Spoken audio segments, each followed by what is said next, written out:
नमस्कार दोस्तों, यह है एनसीईआरटी की की कक्षा 9 की पाठ्य पुस्तक है। अर्थशास्त्र वाली है ना, इकोनॉमिक्स। इसमें अपना चौथा पार्ट आ रहा है।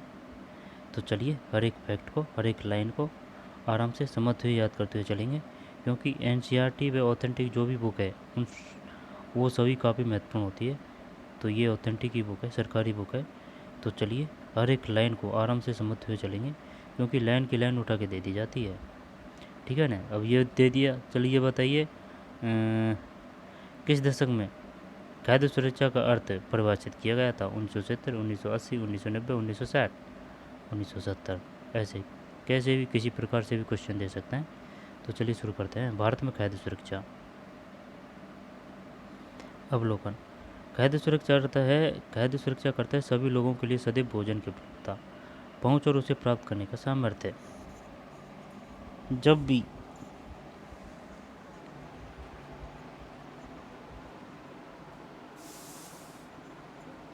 एक मिनट,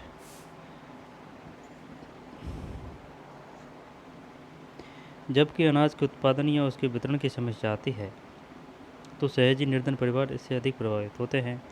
खाद्य सुरक्षा, सार्वजनिक वितरण प्रणाली, शासकीय सतर्कता और खाद्य सुरक्षा के खतरे की स्थिति में सरकार द्वारा की गई सार्वजनिक वितरण प्रणाली, शासकीय सतर्कता, सार्वजनिक वितरण प्रणाली, शासकीय सतर्कता और खाद्य सुरक्षा के खतरे की स्थिति में सरकार द्वारा की गई कार्रवाई पर निर्भर करती है।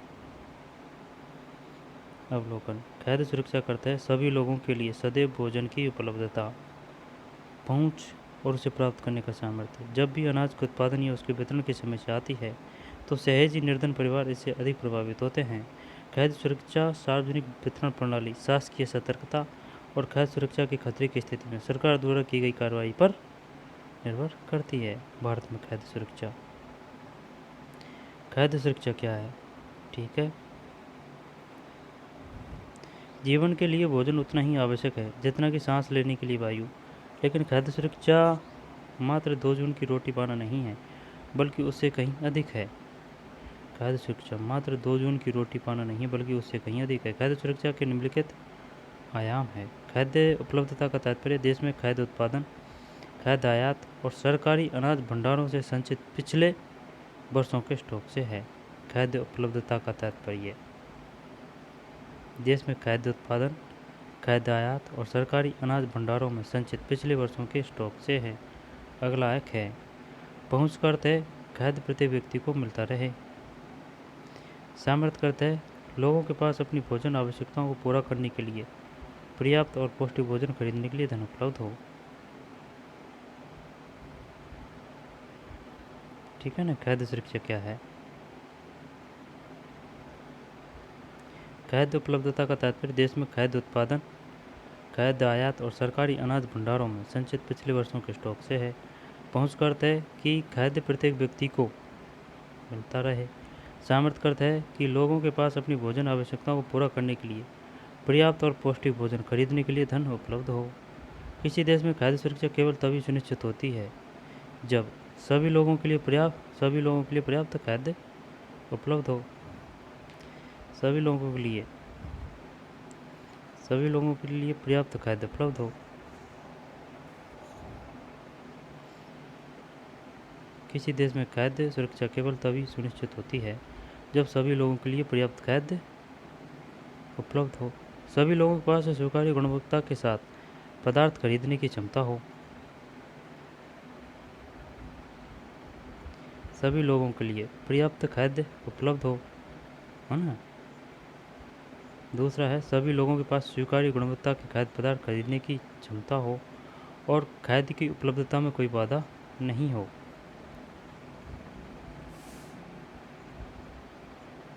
ये बता रखा है भाई।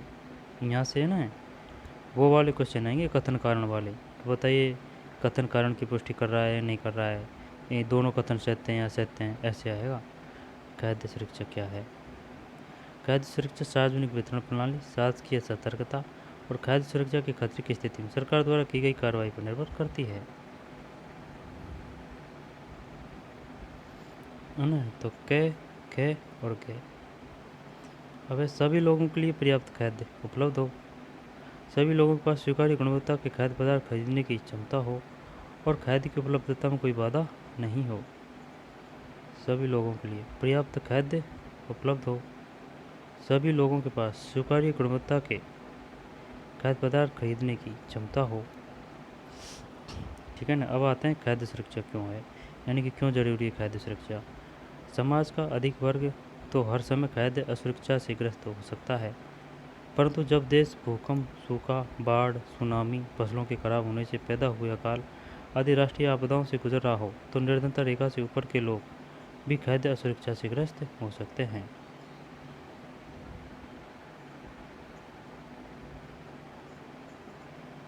ठीक है ना। इसको देख लेते हैं। अब ये क्या है।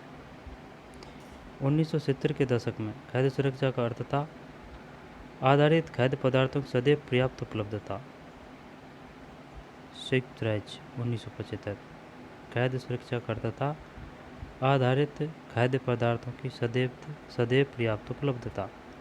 अमृतसर ने खाद्य सुरक्षा में एक नया आयाम जोड़ा और हकदारियों के आधार पर खाद्य तक पहुंच पर जोर दिया। हकदारियों का अभिप्राय राज्य या सामाजिक रूप से उपलब्ध कराई गई अन्य पूर्तियों के साथ साथ उन वस्तुओं से है जिनका उत्पादन और विनिमय व्यापार में किसी व्यक्ति द्वारा किया जा सकता है। दोबारा देखते हैं।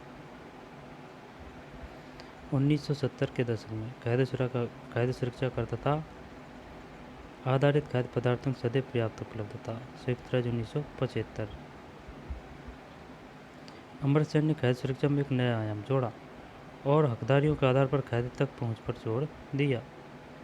हकदारियों के आधार पर बताइए निम्नलिखित में कौन खाद्य सुरक्षा से संबंधित है। अमृतसर और आ जाएंगे नाम। हकदारियों का अभिप्राय राज्य या सामाजिक रूप से उपलब्ध कराई गई अन्य पूर्तियों के साथ साथ उन वस्तुओं से है जिनका उत्पादन और विनिमय बाजार में किसी व्यक्ति द्वारा किया जा सकता है। दोबारा से देखते हैं। 1970 के दशक में खाद्य सुरक्षा का अर्थ था आधारित खाद्य पदार्थों की सदैव पर्याप्त उपलब्धता। संयुक्त राज्य 1975। अमृतसर ने खाद्य सुरक्षा में एक नया आयाम जोड़ा और हकदारियों के आधार पर खाद्य तक पहुंच पर जोर दिया। हकदारियों का अभिप्राय राज्य या सामाजिक रूप से उपलब्ध कराई गई अन्य पूर्तियों के साथ साथ उन वस्तुओं से है जिनका उत्पादन और विनिमय बाजार में किसी व्यक्ति द्वारा किया जा सकता है। जिनका उत्पादन और विनिमय बाजार में किसी व्यक्ति द्वारा किया जा सकता है। तदनुसार खाद्य सुरक्षा में अर्थ काफ़ी परिवर्तन हुआ है। तदनुसार खाद्य सुरक्षा के अर्थ में काफ़ी परिवर्तन हुआ है।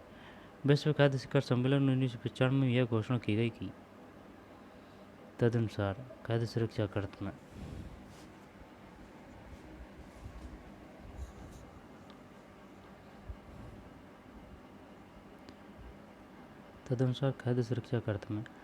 काफ़ी परिवर्तन हुआ। विश्व खाद्य शिखर सम्मेलन 1995 में यह घोषणा की गई कि बताइए विश्व खाद्य शिखर सम्मेलन प्रथम बार कब आयोजित हुआ था।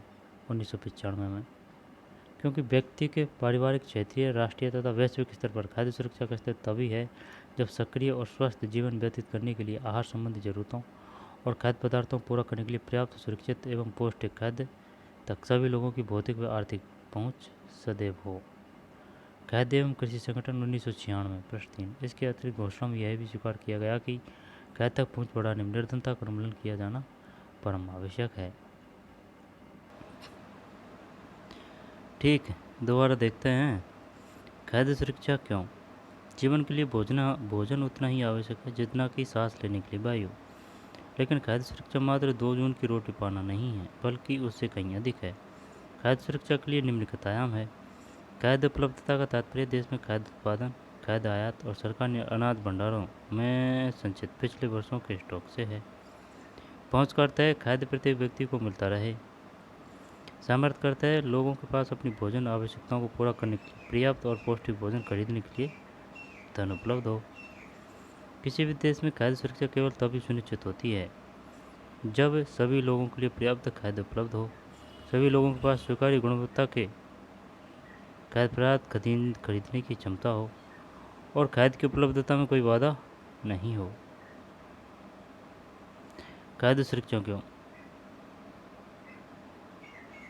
समाज का अधिक गरीब वर्ग तो हर समय खाद्य सुरक्षा से ग्रस्त हो सकता है। परंतु जब देश भूकंप, सूखा, बाढ़, सुनामी, फसलों के खराब होने से पैदा हुआ अकाल आदि राष्ट्रीय आपदा से गुजर रहा हो तो निर्धनता रेखा से ऊपर के लोग भी खाद्य सुरक्षा से ग्रस्त हो सकते हैं। खाद्य सुरक्षा क्यों? समाज का अधिक गरीब वर्ग जो हर समय खाद्य असुरक्षा से ग्रस्त हो सकता है।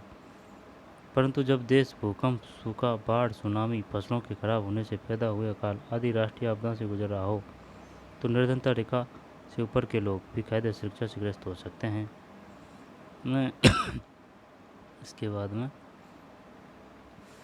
1970 के दशक में खाद्य सुरक्षा करता आधारित खाद्य पदार्थों की सदैव पर्याप्त उपलब्धता। अमर्त्य सेन ने खाद्य सुरक्षा में एक नया आयाम जोड़ा और हकदारियों के आधार पर खाद्य तक पहुंच पर जोर दिया। हकदारियों का अभिप्राय राज्य या सामाजिक रूप से उपलब्ध कराई गई अन्य पूर्तियों के साथ साथ उन वस्तुओं से है जिनका उत्पादन और विनिमय बाजार में किसी व्यक्ति द्वारा किया जा सकता है। तदनुसार खाद्य सुरक्षा के अर्थ में काफ़ी परिवर्तन हुआ। विश्व खाद्य शिखर सम्मेलन 1995 में यह घोषणा की गई कि विश्व खाद्य शिखर सम्मेलन कब हुआ था? 1995 में। यह घोषणा की गई कि व्यक्तिक, पारिवारिक, क्षेत्रीय, राष्ट्रीय तथा वैश्विक स्तर पर खाद्य सुरक्षा का स्तर तभी है जब सक्रिय और स्वस्थ जीवन व्यतीत करने के लिए आहार संबंधी जरूरतों और खाद्य पदार्थों को पूरा करने के लिए पर्याप्त, सुरक्षित एवं पौष्टिक खाद्य तक सभी लोगों की भौतिक एवं आर्थिक पहुँच सदैव हो। विश्व खाद्य शिखर सम्मेलन 1995 में यह घोषणा की गई कि व्यक्तिक, पारिवारिक, क्षेत्रीय, राष्ट्रीय तथा वैश्विक स्तर पर खाद्य सुरक्षा का स्तर तभी है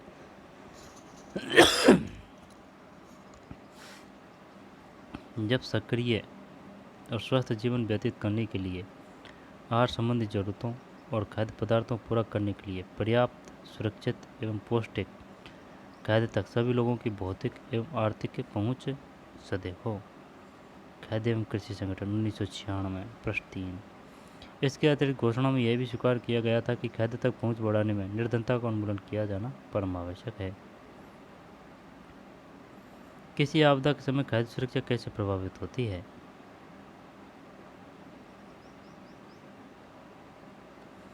किसी प्राकृतिक आपदा जैसे सूखे के कारण खाद्यान्न की कुल उपज में गिरावट आती है।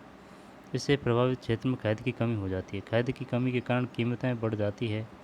कुछ लोग ऊंची कीमतों पर खाद्य पदार्थ नहीं खरीद सकते। अगर यह आपदा अधिक विस्तृत क्षेत्र में आती है या अधिक लंबे समय तक बनी रहती है तो भूखमरी की स्थिति पैदा हो सकती है। व्यापक भूखमरी से अकाल की स्थिति बन सकती है। अकाल के दौरान बड़े पैमाने पर मौत होती है जो भूखमरी तथा बेबस होकर दूषित जल या सड़े भोजन के प्रयोग से फैलने वाली महामारियों तथा भूखमरी से उत्पन्न कमजोरियों से रोगों के प्रति शरीर की प्रतिरोधी क्षमता में गिरावट के कारण होती है। भारत में जो सबसे भयानक अकाल पड़ा वह 1943 का बंगाल का काल था। इस अकाल में भारत के बंगाल प्रांत में 30 लाख लोग मारे गए थे। बंगाल में अकाल कब पड़ा था? 1943 में।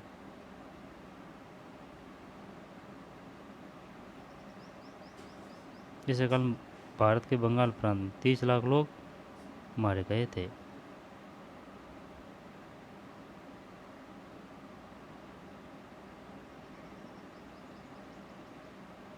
भारत में जो सबसे भयानक अकाल पड़ा था वह 1943 का बंगाल का काल था। इस अकाल में भारत के बंगाल प्रांत में 30 लाख लोग मारे गए थे।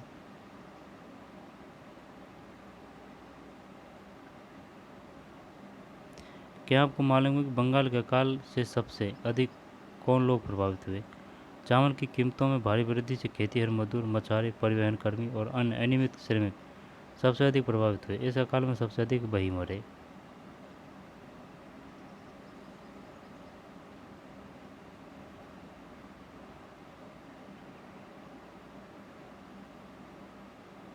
बंगाल प्रांत में चावल की उपज सैन AK 1983।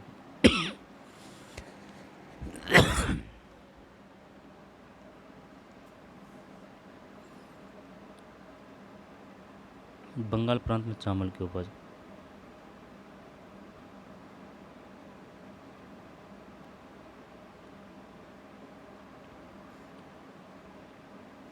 उन्नीस सौ अड़तीस 85, 1939 79, 1940 82, 1941 68, 1942 93, 1943 76।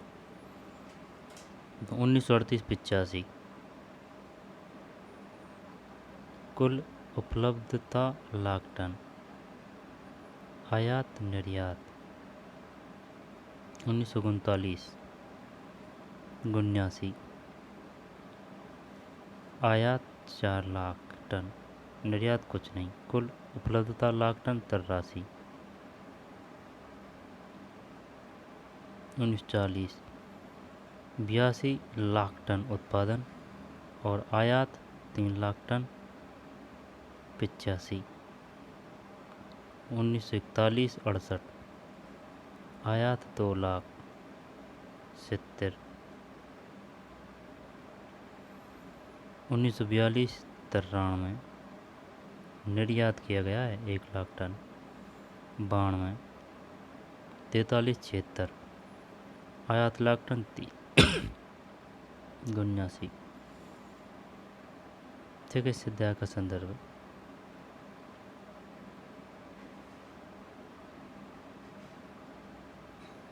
बंगाल में काल कब पड़ा था? 1943 में।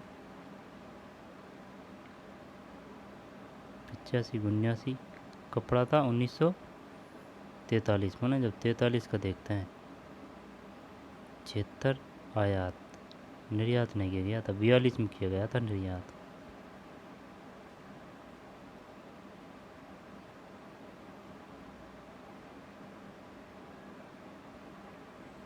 आइए चर्चा करते हैं। कुछ लोगों का कहना है कि बंगाल का काल चावल की कमी के कारण हुआ था। 4.1 का अध्ययन करें और बताएं कि क्या आप इस कथन से सहमत हैं। किस वर्ष में खाद्य उपलब्धता में भारी कमी हुई?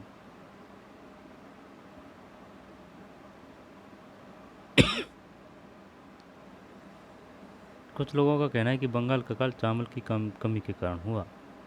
4.1 का अध्ययन करें और बताएं कि क्या आप कथन से सहमत हैं। किस वर्ष में खाद्य उपलब्धता में भारी कमी हुई?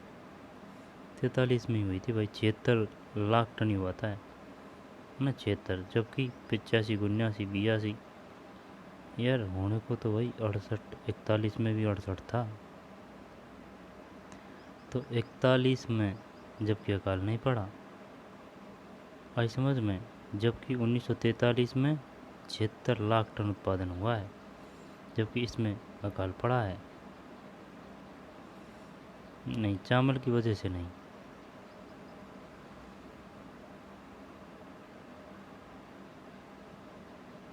किस वर्ष खाद्य उपलब्धता में भारी कमी हुई?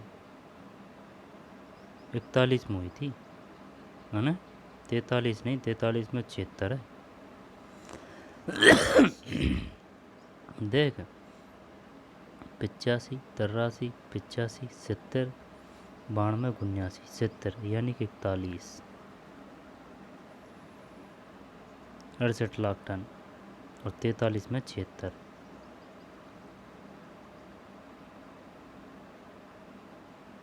रात केंद्र पर भूखमरी से पीड़ित लोग 1945। 1943 के बंगाल के अकाल के दौरान पूर्वी बंगाल के चटगांव जिले में गांव छोड़कर जाता हुआ एक परिवार।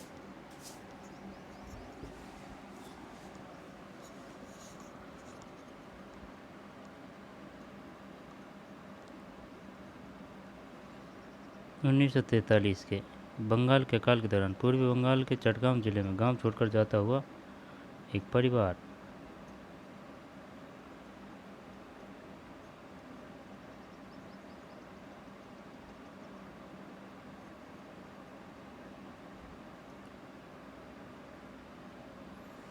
सुझाए गए कार्य।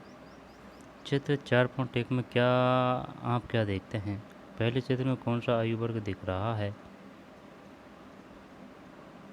क्या आप कह सकते हैं कि चित्र 4.2 में दिखाया गया परिवार गरीब है? क्यों? क्या आप अकाल पड़ने से पहले दोनों चित्रों में दिखाए गए लोगों की जीविका के स्रोत के बारे में अनुमान लगा सकते हैं गांव के संदर्भ में? ज्ञात करेंगे किसी भी राहत शिविर में प्राकृतिक आपदा के पीड़ितों को किस तरह की मदद की जाती है। क्या आपने इस तरह के पीड़ितों की कभी धन, कैद, कपड़ों, दवाओं आदि के रूप में सहायता की है। परियोजना कार्य। भारत में अकाल संबंधी और सूचनाएं एकत्र करें। भारत में बंगाल जैसा अकाल पुनः कभी नहीं पड़ा, लेकिन यह चिंता का विषय है कि आज भी अकाल जैसी स्थिति व्याप्त है और भूख के कारण कुछ लोगों की मृत्यु भी हुई है। प्राकृतिक आपदाओं एवं महामारियों के कारण भी खाद्य में भी कमी आ सकती है। उदाहरण के लिए कोविड-19 महामारी का विपरीत प्रभाव पड़ा, लोगों के आवागमन पर तथा वस्तुओं एवं सेवाओं पर प्रतिबंध लगाया गया, जिससे आर्थिक गतिविधि प्रभावित हुई। अतः किसी भी देश में खाद्य सुरक्षा आवश्यक होती है ताकि सदैव खाद्य की उपलब्धता सुनिश्चित की जा सके। कोविड-19 महामारी का विपरीत प्रभाव पड़ा, लोगों के आवागमन पर तथा वस्तुओं एवं सेवाओं पर प्रतिबंध लगाया गया, जिससे आर्थिक गतिविधि भी प्रभावित हुई। अतः किसी भी देश में खाद्य सुरक्षा आवश्यक होती है ताकि सदैव खाद्य की उपलब्धता सुनिश्चित की जा सके। खाद्य असुरक्षित कौन है। यद्यपि भारत में लोगों का एक बड़ा वर्ग खाद्य एवं पोषण की दृष्टि से असुरक्षित है, परंतु इससे सर्वाधिक प्रभावित वर्गों में निम्नलिखित शामिल है। भूमिहीन, जो थोड़ी बहुत अथवा नगण्य भूमि पर निर्भर है।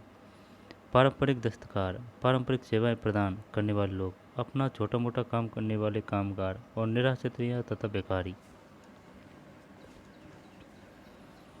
शहरी क्षेत्रों में खाद्य की दृष्टि से असुरक्षित वे परिवार जिनके कामकाज सदस्य प्राय कम वेतन वाले व्यवसायों और अनियमित श्रम बाजार में काम करते हैं। ये कामगार अधिकतर मौसमी कार्यों में लगे हैं और उनको इतनी कम मजदूरी दी जाती है कि वे मात्र जीवित रह सकते हैं।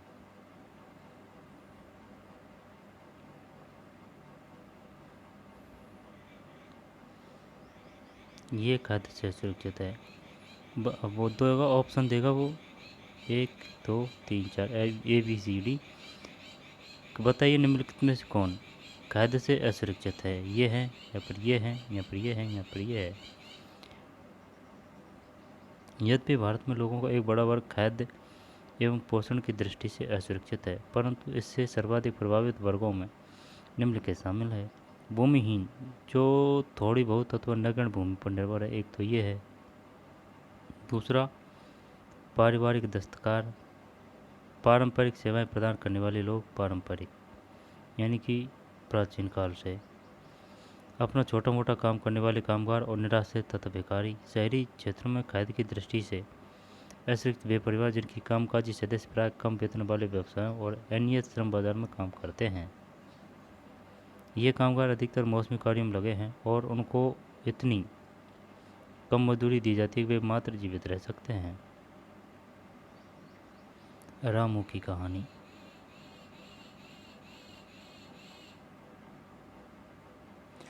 रामू रायपुर गांव की कृषि क्षेत्र में एक अनियत खेतिहर मजदूर के रूप में काम करता है। उसका सबसे बड़ा बेटा सोमू 10 वर्ष का है। वह भी गांव के सरपंच सतपाल सिंह के पशुओं को देखभाल करने वाली पाली के रूप में काम करता है। सोनू सरपंच के यहाँ पूरे वर्ष काम करता है। उसे इस काम के लिए सिर्फ 1000 रुपये मिलते हैं। रामू।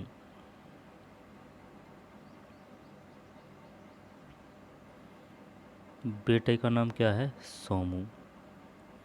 सोमू सरपंच के यहाँ पूरे वर्ष काम करता है और उसे इस काम के लिए सिर्फ 1000 रुपये मिलते हैं। रामू के 3 और बेटे और 2 बेटियां हैं। 3 बेटे और 2 बेटियां हैं, लेकिन वे अभी बहुत कम उम्र के हैं और वे खेत में काम नहीं कर सकते। रामू की पत्नी सुनहरी भी पशुओं की सफाई करने और गोबर हटाने का काम अंशकालिक करती है। सुनहरी, नाम बढ़िया रखे हैं भाई। उसे अपने रोजाना काम के बदले आधा लीटर दूध और सब्जियों के साथ कुछ पका खाना मिलता है। इसके अलावा व्यस्त मौसम में वह अपने पति के साथ मिलकर खेती में काम करती है और उनकी आमदनी बढ़ जाती है। कृषि एक मौसमी कार्य है और रामू को केवल बुआई, पौधारोपण और फसल की कटाई के समय काम मिलता है। वह वर्ष में फसल तैयार होने और पकने तक की अवधि के दौरान लगभग 4 महीने बेरोजगार रहता है। जब वह दूसरे कार्यों में काम की तलाश करता है, कभी कभी उसे ईंट भट्टे में या गांव में चल रहे निर्माण कार्यों में काम मिल जाता है। रामू अपने इन प्रयासों से नगद या फिर वस्तु रूप में इतना कमा लेता है जिससे वह अपने परिवार के 2 जून के भोजन के लिए जरूरी चीज़ें जुटा सके। बहरहाल जब वह कहीं काम पाने में असफल रहता है तो उसे और उसके परिवार को वास्तव में कठिनाइयों का सामना करना पड़ता है और कभी कभी उसके छोटे बच्चों को भूखे पेट ही सोना पड़ता है। परिवार को दूध तथा सब्जियां भोजन के साथ नियमित रूप से नहीं मिलती। रामू कृषि कार्य की मौसमी प्रकृति के कारण अपनी बेरोजगारी के 4 महीनों में कैद की दृष्टि से असुरक्षित रहता है। कैद की दृष्टि से असुरक्षित रहता है।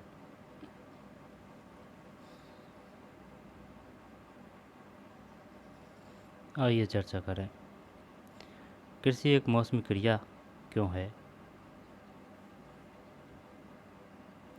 रामू वर्ष के लगभग 4 महीने बेरोजगार क्यों रहता है।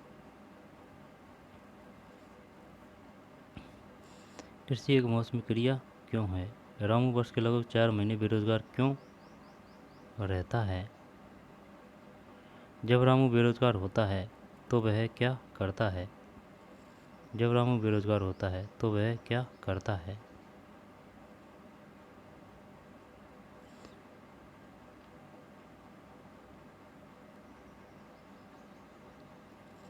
कृषि एक मौसमी क्रिया क्यों है। रामू वर्ष के लगभग 4 महीने बेरोजगार क्यों रहता है। जब रामू बेरोजगार होता है तो वह क्या करता है। कृषि एक मौसमी क्रिया है क्यों है। कृषि एक मौसमी क्रिया क्यों है। बढ़िया क्वेश्चन है भाई। मौसमी क्रिया इस वजह से कि भाई मौसम के अनुसार ही तो फसल होती हैं, इस वजह से। रामू वर्ष के लगभग 4 महीने बेरोजगार क्यों रहता है। जब रामू बेरोजगार होता है तो वह क्या करता है। रामू के परिवार में पूरक आय कौन प्रदान करता है। कोई भी काम पाने में असमर्थ होने पर रामू को कठिनाई क्यों होती है। रामू खाद की दृष्टि से कब असुरक्षित होता है। अहमद की कहानी। अहमद बेंगलोर में रिक्शा चलाता है। वह अपने 3 भाइयों कौन अहमद 3 भाइयों 2 बहनों और बूढ़े माँ बाप के साथ झुमरी तलैया से आया। वह एक झुग्गी में रहता है। उसके परिवार के समस्त सदस्यों को पालन पोषण रिक्शा चलाने से होने वाली उसकी प्रतिदिन की आय पर निर्भर है। बहरहाल उसका रोजगार सुरक्षित नहीं है। उसकी आय प्रतिदिन घटती बढ़ती रहती है। कभी कभी वह इतना कमा लेता है कि समस्त दैनिक आवश्यकता की चीज़ें खरीदने के पश्चात अपनी आय में से कुछ बचा लेता है। अन्य दिनों में वह मुश्किल से इतना ही कमा पाता है जिससे वह दैनिक आवश्यकता की वस्तुएं खरीद सके। सौभाग्यवश अहमद को एक पीला कार्ड प्राप्त है जो निर्धनता रेखा से नीचे के लोगों का PDS कार्ड है। इस कार्ड से अहमद अपनी दैनिक जरूरतों को उपभोग के लिए पर्याप्त मात्रा में गेहूँ, चावल, चीनी और मिट्टी का तेल प्राप्त कर लेता है। गेहूँ है ना, चावल, चीनी और मिट्टी का तेल। वह इन चीज़ों को बाजार की कीमत से आधी कीमत पर प्राप्त कर लेता है।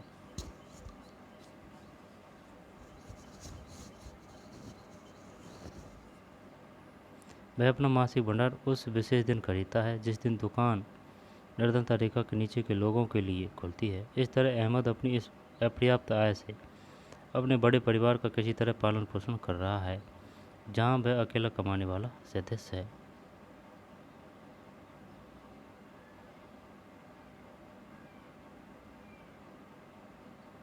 आइए चर्चा करें, क्या रिक्शा चलाने से अहमद को नियमित आय होती है। नहीं होती।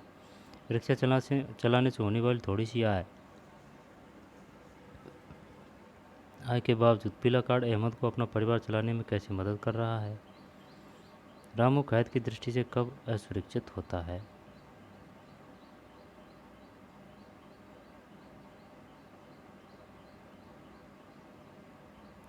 खाद्य पदार्थ खरीदने में असमर्थता के साथ सामाजिक संरचना भी खाद्य की दृष्टि से असुरक्षा भूमिका निभाती है।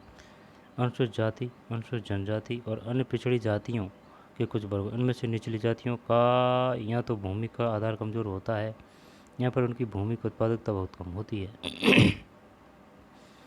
वे खाद्य की दृष्टि से शीघ्र असुरक्षित हो जाते हैं। वे लोग भी खाद्य की दृष्टि से सर्वाधिक असुरक्षित होते हैं जो प्राकृतिक आपदाओं से प्रभावित हैं और जिन्हें काम की तलाश में दूसरी जगह जाना पड़ता है। कुपोषण से सबसे अधिक महिलाएं प्रभावित होती है। ये एक गंभीर चिंता का विषय है क्योंकि इससे अजन्मे बच्चों को भी कुपोषण का खतरा रहता है। खाद्य असुरक्षा से ग्रस्त आबादी का बड़ा भाग गर्भवती तथा दूध पिला रही महिलाओं तथा 5 वर्ष से कम उम्र के बच्चों का है। खाद्य असुरक्षा से ग्रस्त आबादी का बड़ा भाग गर्भवती तथा दूध पिला रही महिलाओं तथा 5 वर्ष से गर्भवती है ना तथा दूध पिला रही महिलाओं तथा 5 वर्ष से कम उम्र के बच्चों का है। ये आ सकता है भाई।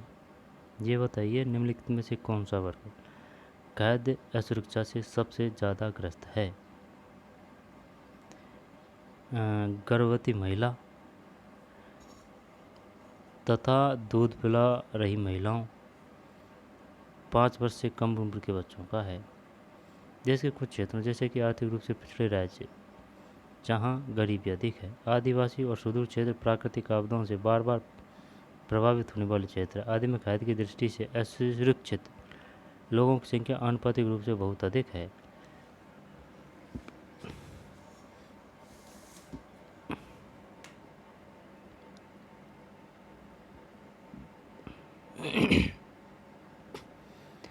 असुरक्षित लोगों की संख्या आनुपातिक रूप से बहुत अधिक है। वास्तव में उत्तर प्रदेश, पूर्वी और दक्षिण पूर्वी हिस्से, बिहार, झारखंड, उड़ीसा, पश्चिम बंगाल, छत्तीसगढ़, मध्य प्रदेश, महाराष्ट्र के कुछ भागों में खाद्य की दृष्टि से असुरक्षित लोगों की सर्वाधिक संख्या है।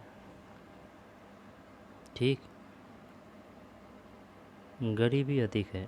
आदिवासी और सुदूर क्षेत्र, प्राकृतिक आपदाओं से बार बार प्रभावित होने वाले क्षेत्र आदि में खाद्य की दृष्टि से असुरक्षित लोगों की संख्या अनुपात 1 मिनट समझ में नहीं आ रही है यार। गरीबी अधिक है।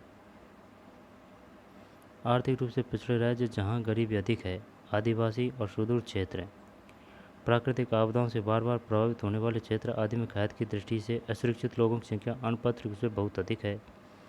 वास्तव में उत्तर प्रदेश, पूर्वी और दक्षिण पूर्वी हिस्से, बिहार, झारखंड, उड़ीसा, पश्चिम बंगाल, छत्तीसगढ़, मध्य प्रदेश और महाराष्ट्र के कुछ भागों में खाद्य की दृष्टि से असुरक्षित लोगों की सर्वाधिक संख्या है। भूखमरी खाद्य की दृष्टि से असुरक्षा को इंगित करने वाला एक दूसरा पहलू है। भूखमरी खाद्य की दृष्टि से असुरक्षा को इंगित करने वाला एक दूसरा पहलू है। भूखमरी गरीबी की एक अभिव्यक्ति मात्र नहीं है।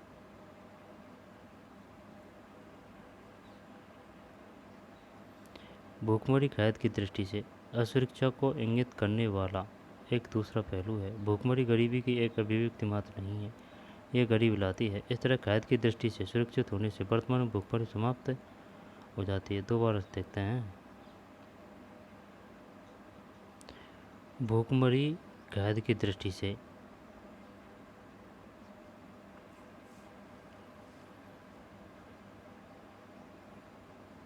असुरक्षा को इंगित करने वाला एक दूसरा पहलू है। भूखमरी गरीबी की एक अभिव्यक्ति मात्र नहीं है, ये गरीबी लाती है। इस तरह खाद्य की दृष्टि से सुरक्षित होने से वर्तमान में भूखमरी समाप्त हो जाती है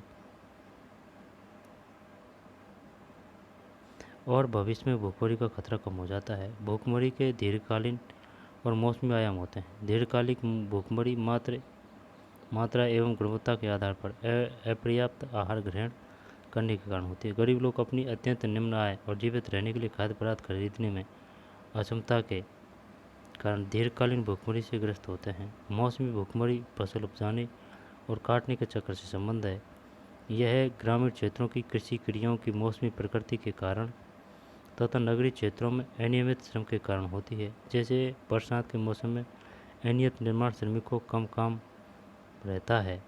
इस तरह की भूखमरी तब होती है जब कोई व्यक्ति पूरे वर्ष काम पाने में अक्षम रहता है। सारणी 4.2 में दिखाया गया है कि भारत में मौसमी और साथ ही दीर्घकालीन भूखमरी के प्रतिशत में गिरावट आई है। भारत में भूखमरी से ग्रस्त परिवारों का प्रतिशत, भूखमरी के प्रकार, मौसमी, दीर्घकालिक, कुल 1983 16.2, 2.3, 18.5, 93, 94, 4.2, 0.9, 5.31। ग्रामीण है, ये शहरी है। 1999, 2000, 2.6, 0.7, 3.3।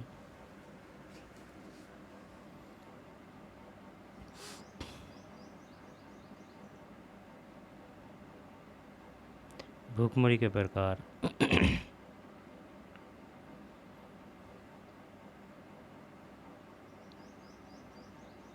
16.2, 2.3, 18.5। 4.2, 0.9, 5.1।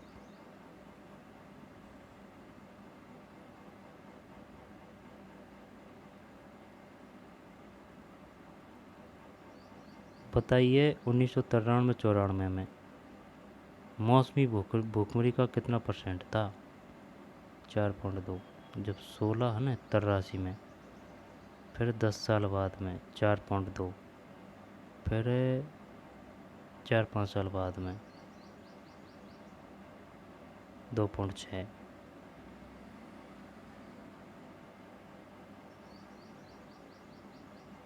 शहरी 1983 5.6। शहरी में काफ़ी कमी है यार। 0.8, 6.4। फिर 93-94 में 1.1, 0.5, 1.6। 1999-2000 में 0.6, 0.3, 0.9।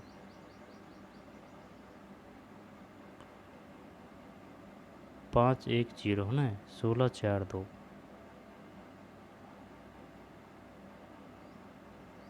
16, फिर 10 साल बाद में 4 रह गई, फिर 4 साल बाद में 2.6। 16.2, 4.2, 2.6 है ना, और 5.6, 1.1, 0.6, 6.4, 1.6, 0.9। सागर 2006। विद्या देखें इस अध्याय का संदर्भ।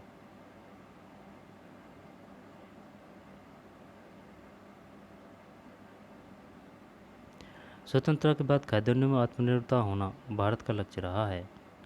स्वतंत्रता के पश्चात भारतीय नीति निर्माताओं ने खाद्यान्नों में आत्मनिर्भरता प्राप्त करने के सभी उपाय किए। भारत ने कृषि में एक नई रणनीति अपनाई, जिसकी रणनीति हरित क्रांति में हुई, विशेषकर गेहूं और चावल के उत्पादन में। स्वतंत्रता के बाद खाद्यान्नों में आत्मनिर्भर होना भारत का लक्ष्य रहा है। स्वतंत्रता के बाद खाद्यान्नों में आत्मनिर्भर होना भारत का लक्ष्य रहा है।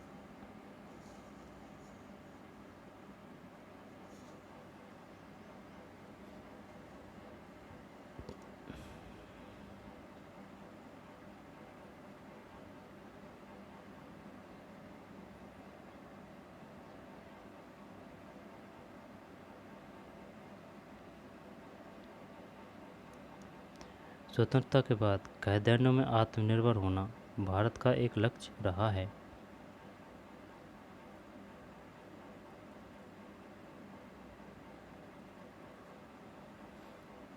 स्वतंत्रता के पश्चात भारतीय नीति निर्माताओं ने खाद्यान्नों में आत्मनिर्भरता, यानी कि ये अलग हेडिंग आ रही है, ठीक है ना, ये याद होना चाहिए भाई, यहाँ से क्वेश्चन आ सकता है। भूखमरी के प्रकार मौसमी, दीर्घकालीन और कुल। जब 16.2, 4.2, 2.6, 5.6, 1.1, 0.6, 2.3, 0.9, 0.7, 0.8, 0.5, 0.3। ठीक। स्वतंत्रता के बाद खाद्यान्नों में आत्मनिर्भर होना भारत का लक्ष्य रहा है। स्वतंत्रता के पश्चात भारतीय नीति निर्माताओं ने खाद्यान्नों में आत्मनिर्भरता प्राप्त करने के सभी उपाय किए हैं। भारत ने कृषि में एक नई रणनीति अपनाई, जिसकी परिणति हरित क्रांति में हुई, विशेषकर गेहूं और चावल के उत्पादन में। भारत ने कृषि में एक नई रणनीति अपनाई, जिसकी परिणति हरित क्रांति में हुई। ये क्वेश्चन आ चुका है। ये बताइए हरित क्रांति किन फसलों के उत्पादन में हुई थी? जब एक तो गेहूं है और दूसरी चावल है। तत्कालीन प्रधानमंत्री इंदिरा गांधी ने जुलाई 1968 में गेहूं क्रांति शीर्षक से एक विशेष डाक टिकट जारी कर कृषि के क्षेत्र में हरित क्रांति की प्रभावशाली प्रगति को आधिकारिक रूप से दर्ज किया। गेहूं की सफलता के बाद चावल के क्षेत्र में इस सफलता की पुनरावृत्ति हुई। बहरहाल अनाज की उपज में वृद्धि समानुपातिक नहीं थी। ठीक है, दोबारा देख लें। तत्कालिक प्रधानमंत्री इंदिरा गांधी ने जुलाई 1968 में गेहूं क्रांति के शीर्षक एक विशेष डाक टिकट जारी कर कृषि के क्षेत्र में हरित क्रांति की प्रभावशाली प्रगति को आधिकारिक रूप से दर्ज किया। जुलाई 1968 में औद्योगिक व हरित क्रांति हुई थी। जुलाई 1968 में किस समय हुई थी? प्रधानमंत्री इंदिरा गांधी के समय। किन फसलों में हुई थी? गेहूं और चावल। लेकिन शीर्षक किसका था? गेहूं क्रांति। शीर्षक से एक विशिष्ट नहीं, ये डाक टिकट जारी किया गया था गेहूं क्रांति शीर्षक से, लेकिन हुई थी गेहूं और चावलों में। क्षेत्र में हरित क्रांति की प्रभावशाली प्रगति को आधिकारिक रूप से दर्ज किया। गेहूं की सफलता के बाद चावल के क्षेत्र में इस सफलता की पुनरावृत्ति। बहरहाल अनाज की उपज में वृद्धि समानुपातिक नहीं थी। अनाज की उपज में वृद्धि समानुपातिक नहीं थी। उत्तर प्रदेश और मध्य प्रदेश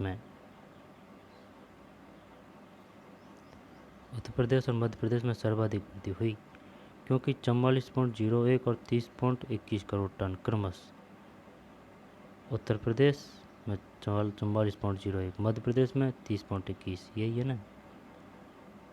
उत्तर प्रदेश पहले है। जब उत्तर प्रदेश में 44.01, मध्य प्रदेश में 30.21 करोड़ टन क्रमशः 2015-16 में, और वर्ष 15-16 में कुल अनाजों का उत्पादन 252.22 करोड़ टन है। वर्ष 2016-17 में कुल अनाजों का उत्पादन 275.68 करोड़ टन है। 44.01, 30.21, 15-16 कुल अनाजों का उत्पादन 252.22 करोड़ टन है। कुल अनाजों का उत्पादन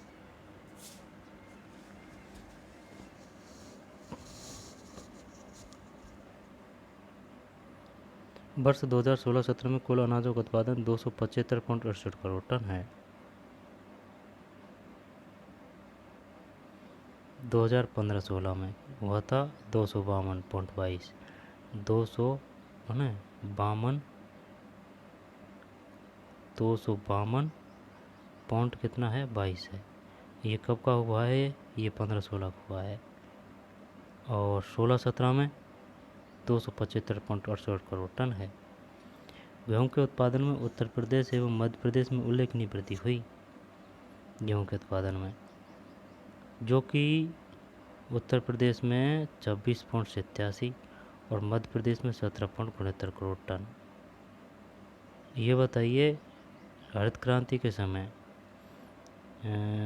2016-17 में उत्तर प्रदेश में गेहूं में कितनी प्रतिशत वृद्धि हुई थी?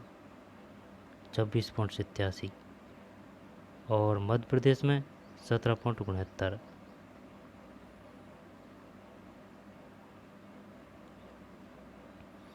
चौवालीस 30.21।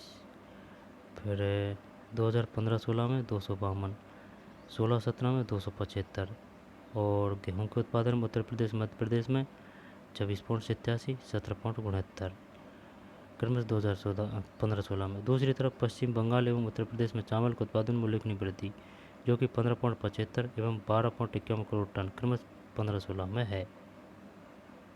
दूसरी तरफ पश्चिम बंगाल एवं उत्तर प्रदेश में चावल के उत्पादन में उल्लेखनीय वृद्धि हुई, जो कि 15.75 एवं 12 यानी कि पश्चिम बंगाल में चावल ज़्यादा है 15.75, और उत्तर प्रदेश में 12.51 करोड़ टन क्रमशः 2015-16 में है। सुझाई गई क्रियाएँ। निकट के किसी गांव में कुछ खेतों पर जाएं और किसानों द्वारा अपनाई गई खाद्य फसलों का ब्यौरा एकत्रित करें।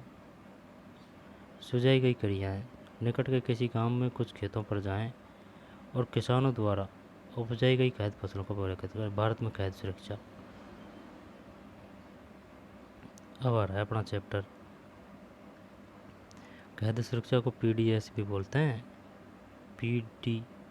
POS कुछ ऐसे है PDS। 70 के दशक के प्रारंभ में हरित क्रांति के आने के बाद से मौसम की विपरीत दशाओं के दौरान भी देश में अकाल नहीं पड़ा है।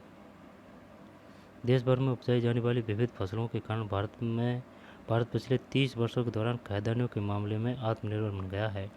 सरकार द्वारा सावधानीपूर्वक तैयार की गई खाद्य सुरक्षा व्यवस्था के कारण देश में खराब मौसम स्थितियों के बावजूद अथवा किसी अन्य कारण से अनाज की उपलब्धता और भी सुनिश्चित हो गई है। इस व्यवस्था के दो घटक हैं, पहला है बफर स्टॉक और दूसरा है सार्वजनिक वितरण प्रणाली। बफर स्टॉक और सार्वजनिक वितरण प्रणाली।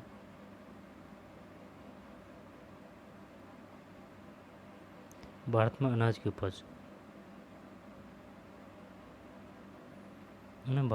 उपज करोड़ टन।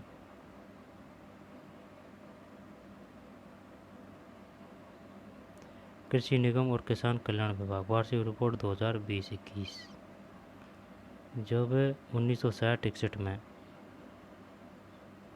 80, 70, 71 में 108 और 80, 81 में 130, 90, 91 में 76, 2001 96, 2010 11 296 और 245, 11-12 में 259, फिर 12-13 में 257, फिर 13-14 में 265 है ना, फिर 14-15 में 252, 15-16 में 252, 16-17 में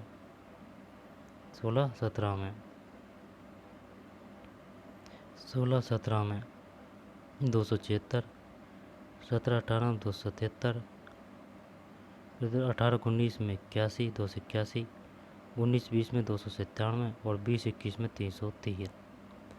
यानी कि अगर देखी जाए ना तो ये है ना, ये 11-12 तक ही ज़्यादातर वृद्धि दर्ज हुई है। इसके बाद में तो कभी ज़्यादा है, कभी कम है, कभी ज़्यादा है, कभी कम है।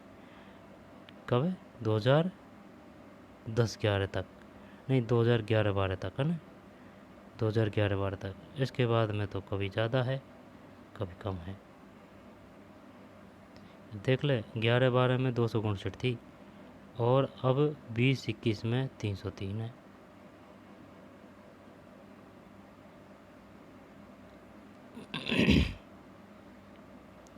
आइए चर्चा करें, चल करते हैं।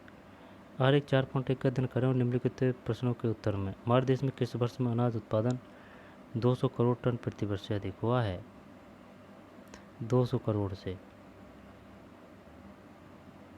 यही है 10-11 से है ना, और 11-12 तक।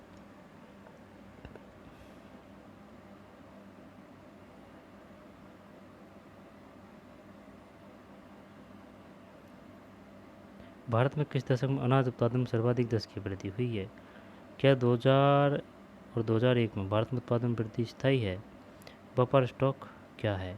बफर स्टॉक, चलिए पढ़ते हैं बफर स्टॉक क्या है।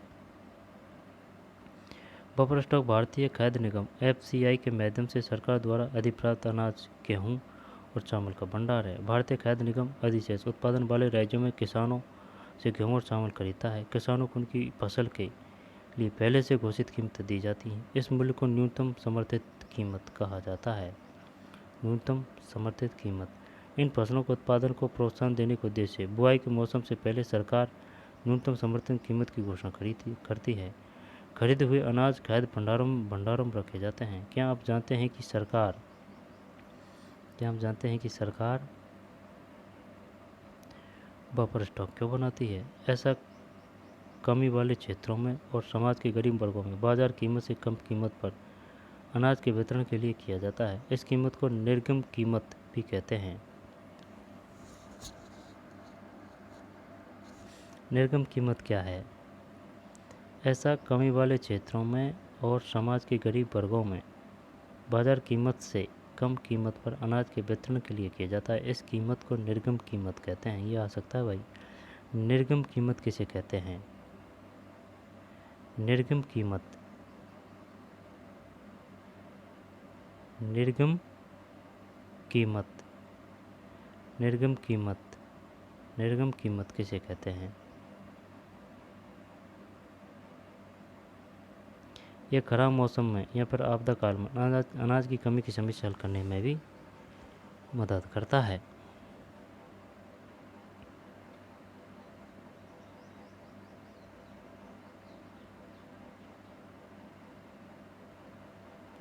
निर्गम कीमत।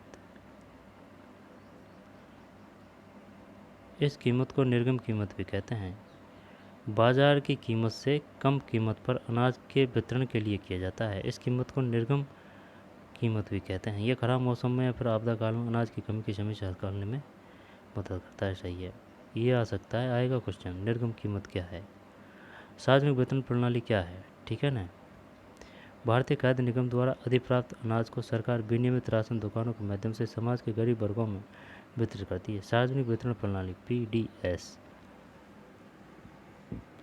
ठीक है ना, सार्वजनिक वितरण प्रणाली PDS कहते हैं। अब अधिकांश क्षेत्रों, गांवों, कस्बों और शहरों में राशन की दुकानें हैं। देश भर में लगभग 5.5 लाख राशन की दुकानें हैं। कितनी? 5.5, 5.5। PDS का फुल नाम है सार्वजनिक वितरण प्रणाली।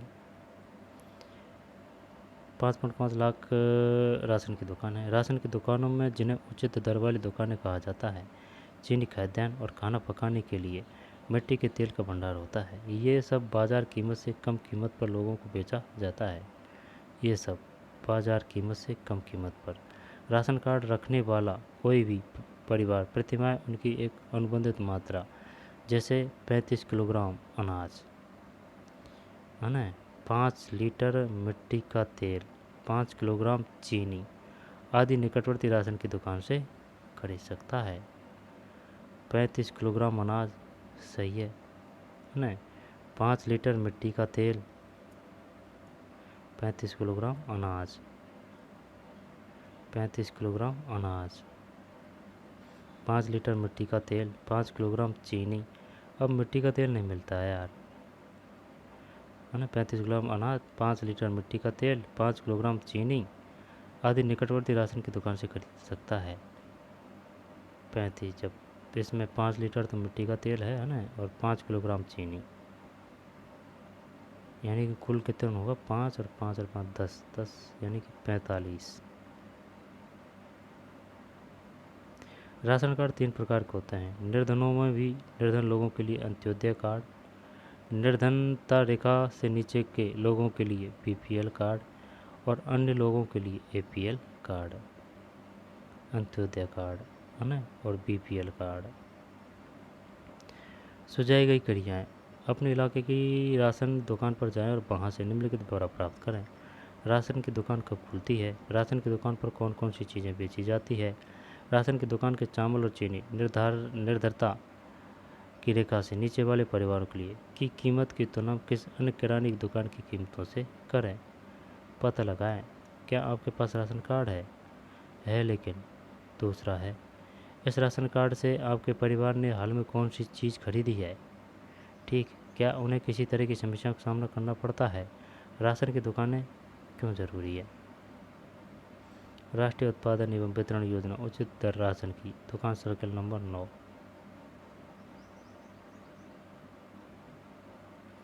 ये दोनों सरकारी कर्मचारी है भाई।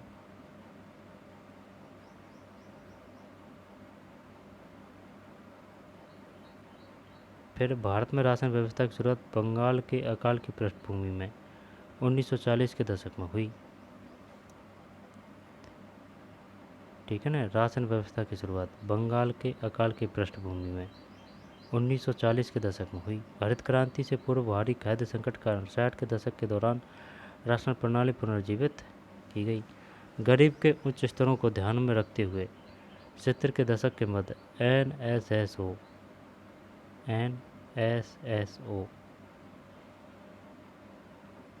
दोबारा देख लेते हैं।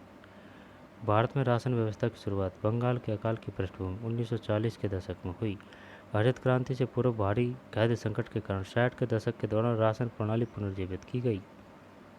गरीबी के उच्च स्तरों को ध्यान में रखते हुए 70 के दशक के मध्य NSSO की रिपोर्ट के अनुसार खाद्य संबंधी 3 महत्वपूर्ण अंतक्षेप कार्यक्रम प्रारंभ किए। सार्वजनिक वितरण प्रणाली जो पहले से ही थी,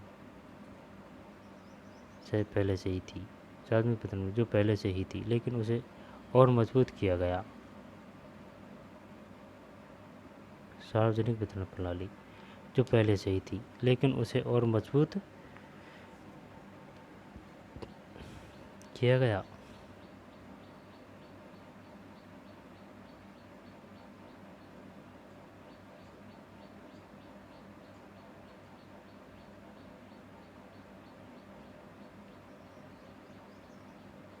एकीकृत बाल विकास सेवाएं।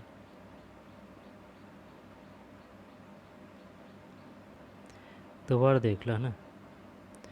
भारत में राशन व्यवस्था की शुरुआत बंगाल के अकाल की पृष्ठभूमि 1940 के दशक में हुई। हरित क्रांति से पूर्व भारी खाद्य संकट के कारण 60 के दशक के दौरान राशन प्रणाली पुनर्जीवित की गई। गरीबी के उच्च स्तरों को ध्यान में रखते हुए 70 के दशक के मध्य NSSO की रिपोर्ट के अनुसार खाद्य संबंधी 3 महत्वपूर्ण अंतक्षेप कार्यक्रम प्रारंभ किए गए। सार्वजनिक वितरण प्रणाली जो पहले से ही थी लेकिन उसे और मजबूत किया गया। एकीकृत बाल विकास सेवाएं ICDS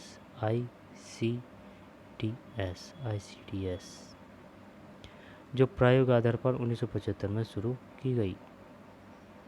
ठीक है ना। एकीकृत बाल विकास सेवाएं ICDS जो प्रायोगिक आधार पर 1974 में शुरू की गई थी। ये आ सकता है भाई। सार्वजनिक वितरण प्रणाली जो पहले से ही थी लेकिन उसे मजबूत किया गया।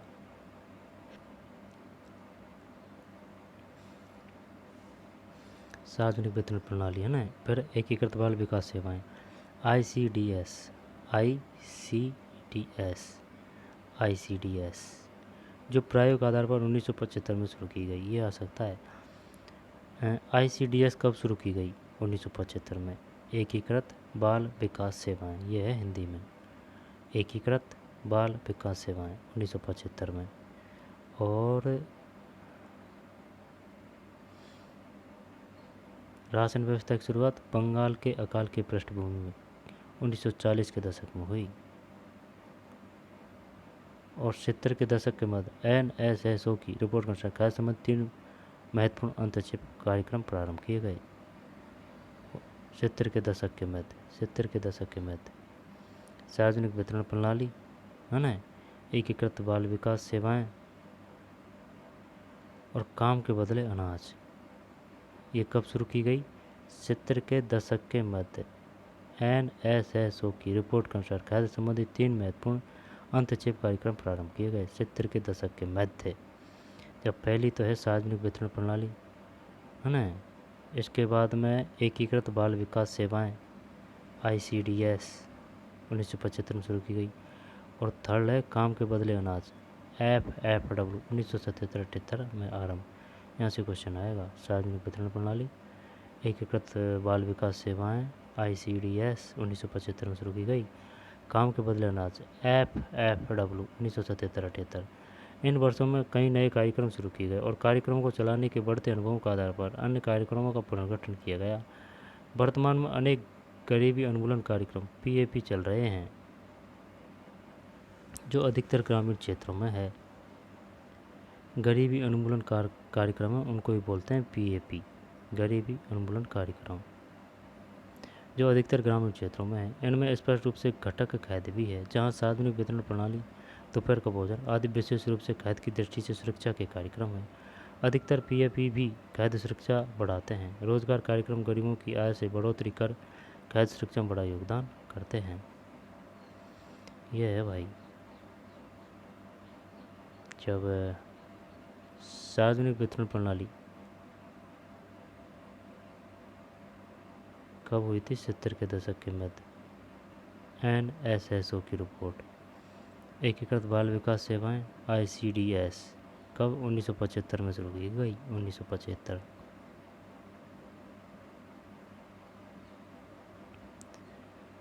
फिर इसके बाद में है काम के बदले अनाज 1977-78।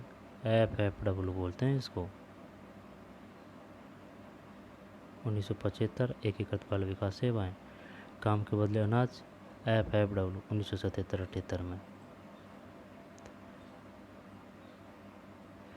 वर्तमान में अनेक गरीबी उन्मूलन कार्यक्रम PAP चल रहे हैं जो अधिकतर ग्रामीण क्षेत्रों में हैं। इनमें स्पष्ट रूप से घटक खाद्य भी है, जहां सार्वजनिक वितरण प्रणाली, दोपहर का भोजन आदि विशेष रूप से खाद्य की दृष्टि से सुरक्षा कार्यक्रम है। अधिकतर PAP भी खाद्य सुरक्षा बढ़ाते हैं। रोजगार कार्यक्रम गरीबों की आय में बढ़ोतरी कर खाद्य सुरक्षा में बड़ा योगदान करते हैं। सिंचाई करिए लाभ। सरकार की ओर से शुरू किए गए खाद्य पर आधारित कार्यक्रमों की विस्तृत जानकारी एकत्रित करें। संकेत: ग्रामीण वेतन रोजगार कार्यक्रम, रोजगार गारंटी योजना, संपूर्ण ग्रामीण रोजगार योजना, दोपहर का भोजन, एकीकृत बाल विकास सेवाएं आदि अपने शिक्षकों के साथ चर्चा करें। ग्रामीण वेतन रोजगार कार्यक्रम, रोजगार गारंटी योजना, संपूर्ण ग्रामीण रोजगार योजना, दोपहर का भोजन, एकीकृत बाल विकास सेवाएं। सार्वजनिक वितरण प्रणाली की वर्तमान स्थिति। सार्वजनिक वितरण प्रणाली को क्या बोलते हैं?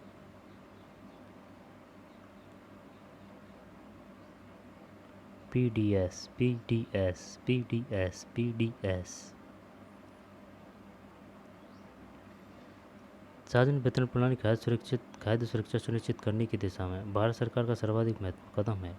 प्रारंभ में यह प्रणाली सबके लिए थी और निर्धनों और गैर निर्धनों के बीच कोई भेद नहीं किया जाता था। निर्धनों और गैर निर्धनों के बीच प्रारंभ में। बाद के वर्षों में सार्वजनिक वितरण प्रणाली को अधिक दक्ष और अधिक लक्षित बनाने के लिए संशोधित किया गया। 1992 में देश के 1700 ब्लॉकों में संशोधित सार्वजनिक वितरण प्रणाली RPDS शुरू की गई। कब? 1992 में देश के 1700 ब्लॉकों से संशोधित होगी। तो ये पहले तो PDS थी, लेकिन संशोधित होने के बाद R। इसका लक्ष्य दूर दराज और पिछड़े क्षेत्रों में सार्वजनिक वितरण प्रणाली से लाभ पहुंचाना था। जून 1997 में सभी क्षेत्रों में गरीबों को लक्षित करने के सिद्धांत को अपनाने के लिए जून 1997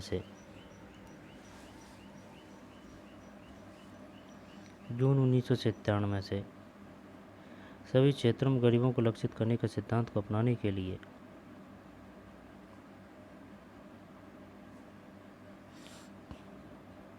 1700 ब्लॉकों में संशोधित सार्वजनिक वितरण प्रणाली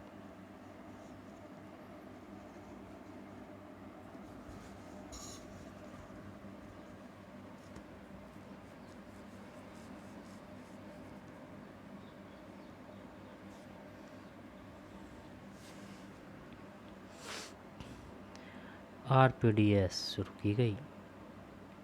RPDS कब शुरू की गई? 1992 में। कितने ब्लॉकों से शुरू की गई? 1600, 1700, 1800, 2200, 1700। जून 1997 से सभी क्षेत्रों में गरीबों को लक्षित करने के सिद्धांत को अपनाने के लिए जून 1997 से के लिए लक्षित सार्वजनिक वितरण प्रणाली TPDS प्रारंभ की गई। TPDS देख, PDS ही PDS है को तो, लेकिन ये संशोधन कर रहे हैं ना, इस वजह से। तो पहले तो मूल रूप में थी PDS, संशोधन किया गया 1992 में 17 ब्लॉकों से, तो RPDS अब फिर दोबारा कर रहे हैं जून 1997 से सभी क्षेत्रों में गरीबों को लक्षित करने के सिद्धांत को अपनाने के लिए लक्षित सार्वजनिक वितरण प्रणाली, ये है TPDS की गई। यह पहला मौका था जब निर्धनों और गैर निर्धनों के लिए विभेदित कीमत नीति अपनाई गई। विभेदित यानी कि अब भेदभाव किया जाने लगा गरीबों में और जो गरीब नहीं है। सही बात है।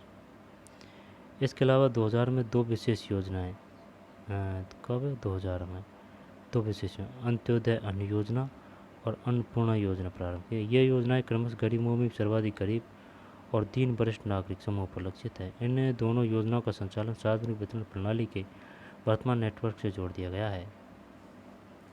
ये क्वेश्चन आया था भाई। गरीबों में भी सर्वाधिक गरीब और 3 वरिष्ठ नागरिक समूह पर लक्षित, इन दोनों योजनाओं का संचालन सार्वजनिक वितरण प्रणाली के वर्तमान नेटवर्क में जोड़ दिया। बताइए किन योजनाओं को सार्वजनिक वितरण प्रणाली के तहत जोड़ दिया गया है? एक तो है गरीबों में भी सर्वाधिक गरीब, और सेकंड नंबर की है 3 वरिष्ठ नागरिक।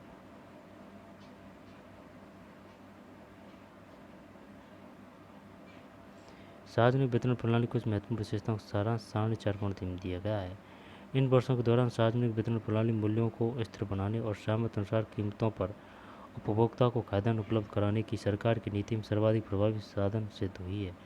इसने देश के अनाज की अधिशेष क्षेत्रों इससे कमी वाले क्षेत्रों में खाद्य पूर्ति के माध्यम से अकाल और भूखमरी की व्यापकता को रोकने में एक महत्वपूर्ण भूमिका निभाई है। इसके अतिरिक्त आमतौर पर निर्धन परिवारों के पक्ष में कीमतों का संशोधन होता रहा है। न्यूनतम समर्थित कीमत और अधिप्राप्ति ने खाद्यान्न के उत्पादन की वृद्धि में योगदान दिया है तथा कुछ क्षेत्रों में किसानों को आय सुरक्षा प्रदान की है। तथापि सार्वजनिक वितरण प्रणाली को अनेक आधारों पर कड़ी आलोचना का सामना करना पड़ा है। अनाजों से ठसाठस भरे अन्न भंडारों के बावजूद भूखमरी की घटनाएं हो रही है।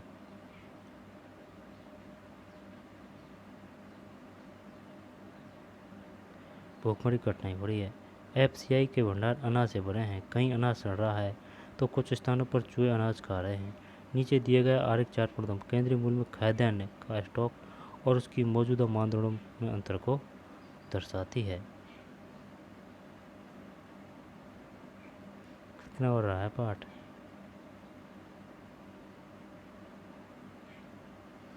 नहीं है ज़्यादा।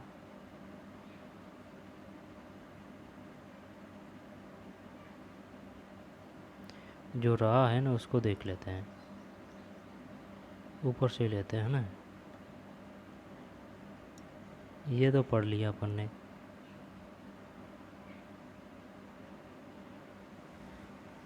सत्तर के दशक में सार्वजनिक वितरण प्रणाली, एकीकृत बाल विकास सेवाएं और काम के बदले अनाज। जब एकीकृत बाल विकास सेवाएं 1975, काम के बदले अनाज 1977-78।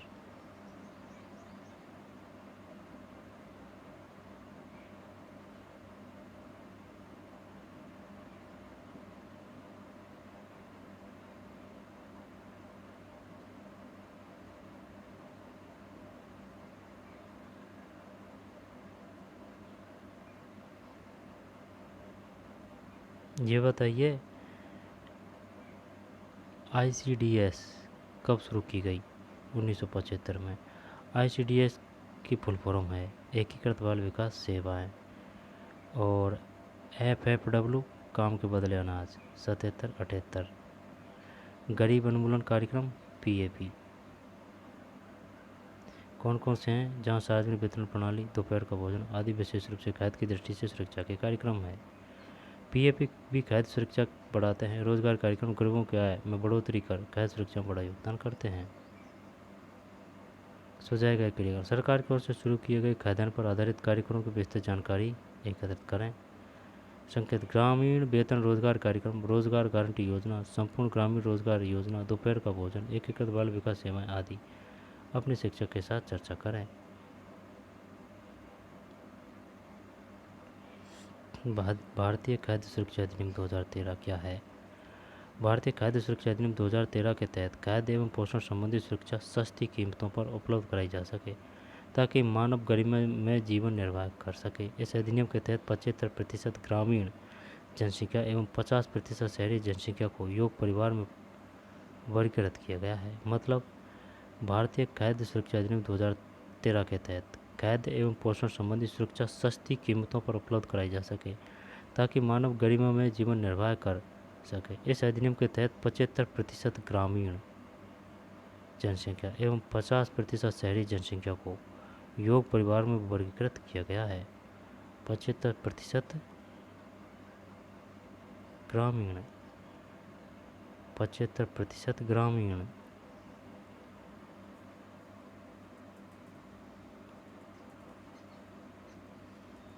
75% ग्रामीण जनसंख्या एवं 50% शहरी जनसंख्या को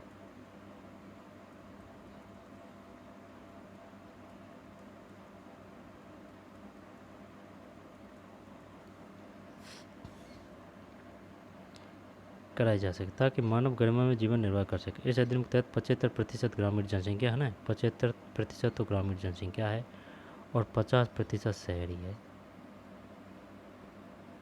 अब वो पूछ लेगा, बताइए भारतीय खाद्य सुरक्षा अधिनियम 2013 के तहत ग्रामीण जनसंख्या को इसके योग्य माना है कितने प्रतिशत? 75, और शहरियों को 50।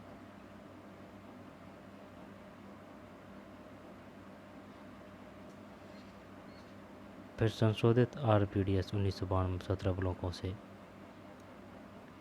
और 2000 में 2 विशेष योजना, एक तो अंत्योदय अन्न योजना, दूसरी अन्नपूर्णा योजना।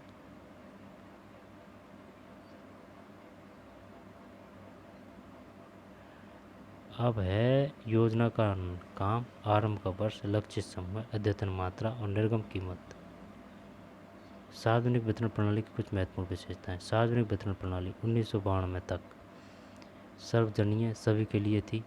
गेहूँ थे 2.34 और चावल 2.89, यानी कि 2.5 किलो गेहूँ और चावल, गेहूँ 2.34 और चावल 2.89। फिर है संशोधित सार्वजनिक वितरण प्रणाली 1992, पिछड़े ब्लॉक, अद्यतन मात्रा 20 किलोग्राम खाद्यान्न, गेहूँ 2.80 और चावल 3.77। यानी कि ये क्या है, इनका मतलब ये है ना, कि गेहूँ तो दिया जाएगा 2.34 रुपया पर किलो, चावल 2.89 है ना, और यह संशोधित हुई है, इसमें गेहूँ दिया जाएगा 2.80 और चावल 3.77, 20 किलो खाद्यान्न दिया जाएगा।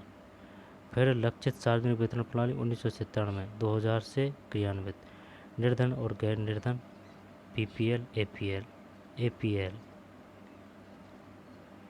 एपीएल, एपीएलों को मिल रही है भाई ये 35 किलोग्राम खाद्यान्न महीना। बीपीएल को गेहूँ मिलेगा 4.15 रुपये किलो के हिसाब से, चावल 5.65 और एपीएल को मिलेगा 6.10 रुपये किलो के हिसाब से और चावल 8.30। अब अगर उसने पूछ लिया ना कि ये बताइए जो 1997 की जो वो है योजना, कौन सी खाद्यान्न वाली, उसमें चावल किस हिसाब से मिलता था, 565 रुपये किलो, और बीपीएलों को गेहूँ 4.15 किलो, एपीएलों को 6.10 गेहूँ, है ना। जब बीपीएल गेहूँ 4.15, चावल 5.65, एपीएल 6.10, चावल 8.30। अंत्योदय अन्न योजना 2002 से, निर्धनों में सबसे निर्धन 35 किलोग्राम मुखिया खाद्यान्न महीना, है ना, गेहूँ 2 रुपये किलो, चावल 3 रुपये किलो। ये है अंत्योदय अन्न योजना में 2 रुपये और 3 रुपये किलो 35 किलोग्राम दिया जाएगा। अन्नपूर्णा योजना 2000, दीन वरिष्ठ नागरिक 10 किलोग्राम खाद्यान्न निःशुल्क है।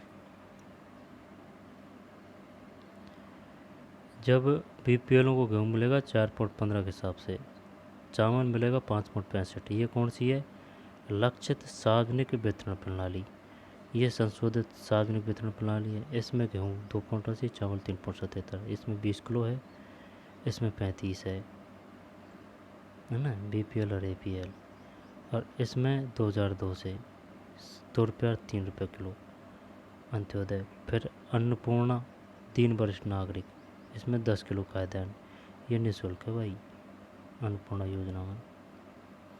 फिर राष्ट्रीय खाद्य सुरक्षा अधिनियम 2013, योग्य परिवार 5 किलोग्राम प्रति व्यक्ति प्रति माह है, 5 किलोग्राम प्रति व्यक्ति प्रति माह है, ये सही है।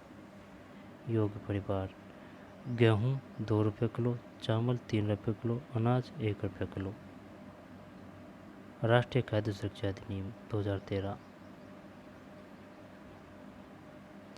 बीपीएल निर्धनता रेखा से नीचे, एपीएल निर्धनता रेखा से ऊपर। भारतीय खाद्य निगम 2020, राष्ट्रीय खाद्य सुरक्षा अधिनियम 2013, अपडेटेड ऑन 29/9/2021, 29/9/2021। ठीक।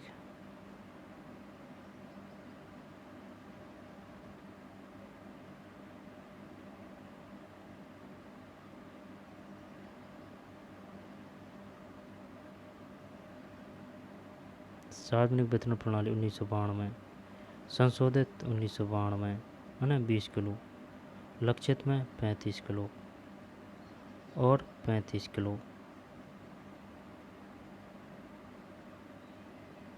आगे चलते हैं, अंत्योदय अन्न योजना।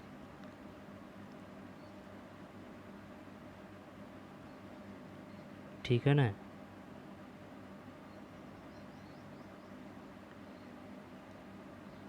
यहाँ से है, आओ चर्चा करें।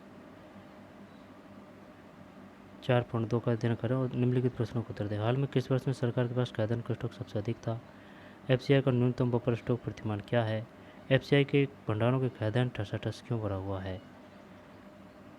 अंत्योदय अन्न योजना क्या है? अंत्योदय अन्न योजना इसमें कहाँ है?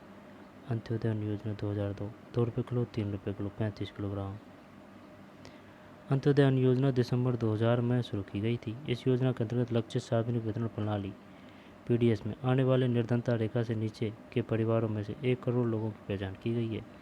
संबंधित राज्य के ग्रामीण विकास विभागों ने गरीबी रेखा से नीचे के गरीब परिवारों को सर्वेक्षण के द्वारा चुना। 2 रुपये प्रति किलोग्राम गेहूं और 3 रुपये प्रति किलोग्राम की अत्यधिक आर्थिक सहायता प्राप्त दर पर प्रत्येक पात्र परिवार को 25 किलोग्राम अनाज उपलब्ध कराएगा।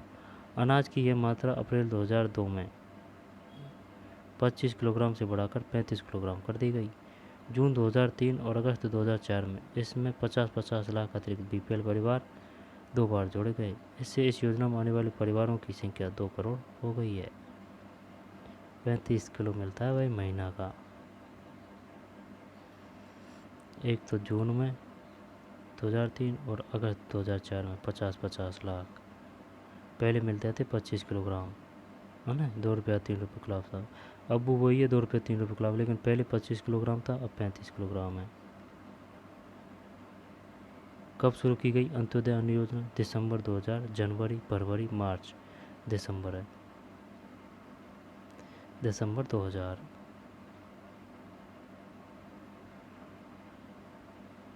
अब कितनी है परिवारों की संख्या? 2 करोड़ हो गई है। सहायक की सब्सिडी वह भुगतान है जो सरकार द्वारा किसी उत्पादक को बाजार कीमत की अनुपूर्ति के लिए किया जाता है। सहायकी से घरेलू उत्पादकों के लिए ऊंची आय कायम रखते हुए उपभोक्ता कीमत को कम किया जा सकता है। सहायकी या सब्सिडी वह भुगतान है जो सरकार द्वारा किसी उत्पादक को बाजार कीमत की अनुपूर्ति के लिए किया जाता है। सहायकी से घरेलू उत्पादकों के लिए ऊंची आय कायम रखते हुए उपभोक्ता कीमतों को कम किया जा सकता है।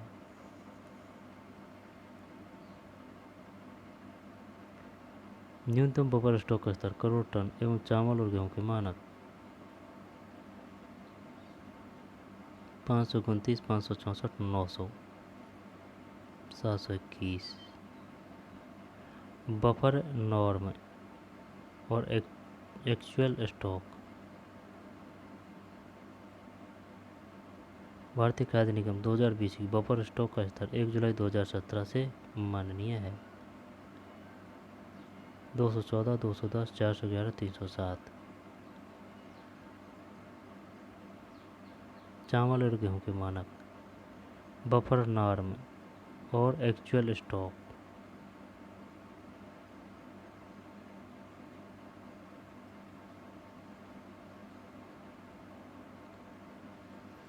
सात सौ इक्कीस, 307। ये बफर नॉर्म का मतलब एक्चुअल स्टॉक, एक्चुअल स्टॉक है। ठीक, चलते हैं। फिर ये पढ़ लिया ना अपन ने, है ना भाई, ये पढ़ लिया। इसने देश के अनाज के अधिशेष क्षेत्रों, है ना, ये पढ़ लिया, ये भी पढ़ लिया। एफसीआई का न्यूनतम बफर स्टॉक प्रतिमान क्या है? एफसीआई के भंडारों का खाद्यान्न ठसाठस क्यों भरा हुआ है?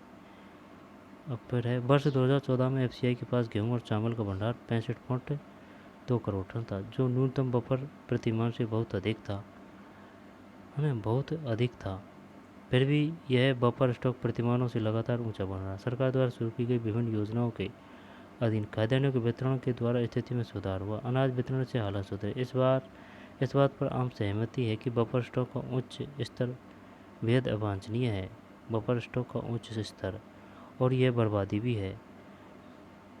उच्च स्तर बेहद अवांछनीय है और यह बर्बादी। विशाल खाद्य स्टॉक का भंडारण बर्बादी और अनाज की गुणवत्ता में ह्रास के अतिरिक्त उच्च रखरखाव लागत के लिए भी जिम्मेदार है। न्यूनतम समर्थन कीमत को कुछ वर्ष के लिए स्थिर रखने पर गंभीरता से विचार करना चाहिए। दोबारा से लेते हैं। वर्ष 2014 में एफसीआई के पास गेहूं और चावल का भंडार कितना था? 65.2 करोड़ था भाई 2014 में, जो न्यूनतम बफर प्रतिमान से बहुत अधिक था। फिर भी यह बफर स्टॉक प्रतिमानों से लगातार ऊंचा बना रहा। सरकार द्वारा शुरू की गई विभिन्न योजनाओं के अधीन खाद्यान्नों के वितरण के द्वारा स्थिति में सुधार हुआ। अनाज वितरण से हालात सुधरे। इस बात पर आम सहमति है कि बफर स्टॉक का उच्च स्तर बेहद अवांछनीय है और यह बर्बादी भी है। विशाल खाद्य स्टॉक का भंडार बर्बादी और अनाज की गुणवत्ता ह्रास के अतिरिक्त उच्च रखरखाव लागत के लिए भी जिम्मेदार है। न्यूनतम समर्थित कीमत को कुछ वर्ष के लिए स्थिर रखने पर गंभीरता से विचार करना चाहिए। न्यूनतम समर्थित कीमत को वर्धित न्यूनतम समर्थित कीमत पर अनाज की अधिक खरीदारी प्रमुख अनाज उत्पादक राज्यों जैसे पंजाब, हरियाणा और आंध्र प्रदेश की ओर से डाले गए दबावों का नतीजा है। वर्धित यानी कि बढ़ी हुई न्यूनतम समर्थित कीमत पर पंजाब, हरियाणा और आंध्र प्रदेश की ओर से डाले गए दबाव का नतीजा है। इसके अलावा चूंकि खरीदारी कुछ समृद्ध क्षेत्रों पंजाब, हरियाणा, पश्चिम उत्तर प्रदेश, आंध्र प्रदेश और कुछ सीमा तक पश्चिम बंगाल में मुख्यतः दो फसलों गेहूं और चावल तक सीमित है। क्योंकि खरीदारी कुछ समृद्ध क्षेत्रों पंजाब, हरियाणा, पश्चिमी उत्तर प्रदेश, आंध्र प्रदेश और कुछ सीमा तक पश्चिम बंगाल में मुख्यतः दो फसलों। भाई किसने दबाव डाला था? एक तो देख पंजाब, हरियाणा, आंध्र प्रदेश की ओर डाले गए दबावों का नतीजा है। इसके अलावा चूंकि खरीदारी कुछ समृद्ध क्षेत्रों पंजाब, हरियाणा, पश्चिम उत्तर प्रदेश, आंध्र प्रदेश कुछ सीमा तक पश्चिम बंगाल में मुख्यतः दो फसलों गेहूं और चावल तक सीमित है। न्यूनतम समर्थित कीमत वृद्धि ने विशेषतः खाद्यान्नों के अधिशेष वाले राज्यों के किसानों को अपनी भूमि पर मोटे अनाजों की खेती समाप्त कर धान और गेहूं उपजाने के लिए प्रेरित किया है। विशेषज्ञता खाद्यान्नों के अधिशेष वाले राज्यों के किसानों को, मतलब सुन मेरी बात, दोबारा से ले ले। वर्धित न्यूनतम समर्थित कीमत पर अनाज की अधिक खरीदारी प्रमुख अनाज उत्पादक राज्यों जैसे पंजाब, हरियाणा और आंध्र प्रदेश की ओर से डाले गए दबाव का नतीजा है। इसके अलावा चूंकि खरीदारी कुछ समृद्ध क्षेत्रों पंजाब, हरियाणा, पश्चिम उत्तर प्रदेश, आंध्र प्रदेश और कुछ सीमा तक पश्चिम बंगाल में मुख्यतः दो फसलों गेहूं और चावल तक सीमित है। दो फसलों गेहूं और चावल तक सीमित है। न्यूनतम समर्थित कीमत में वृद्धि ने विशेषतः खाद्यान्नों के अधिशेष वाले राज्यों के किसानों को अपनी भूमि पर मोटे अनाजों की खेती समाप्त कर धान और गेहूं उपजाने के लिए प्रेरित किया। जबकि मोटे अनाज गरीबों का प्रमुख भोजन है। धान की खेती के लिए सघन सिंचाई से पर्यावरण और जल स्तर में गिरावट भी आई है, जिससे इन राज्यों में कृषिगत विकासों को बनाए रखने में खतरा पैदा हो गया। न्यूनतम समर्थित कीमतों के बढ़ने से सरकार की खाद्यान्नों की वसूली अनुरक्षण लागत बढ़ गई है। अनुरक्षण एफसीआई की बढ़ती परिवहन और भंडारण लागत ने इसे और बढ़ा दिया है। एनएसएसओ ने नंबर 558 की रिपोर्ट के अनुसार ग्रामीण भारत में प्रति व्यक्ति चावल की खपत 6.38 ग्राम वर्ष 2004-5 से घटकर 5.98 ग्राम वर्ष 2011-12 में हो गया है। यानी प्रति व्यक्ति चावल की खपत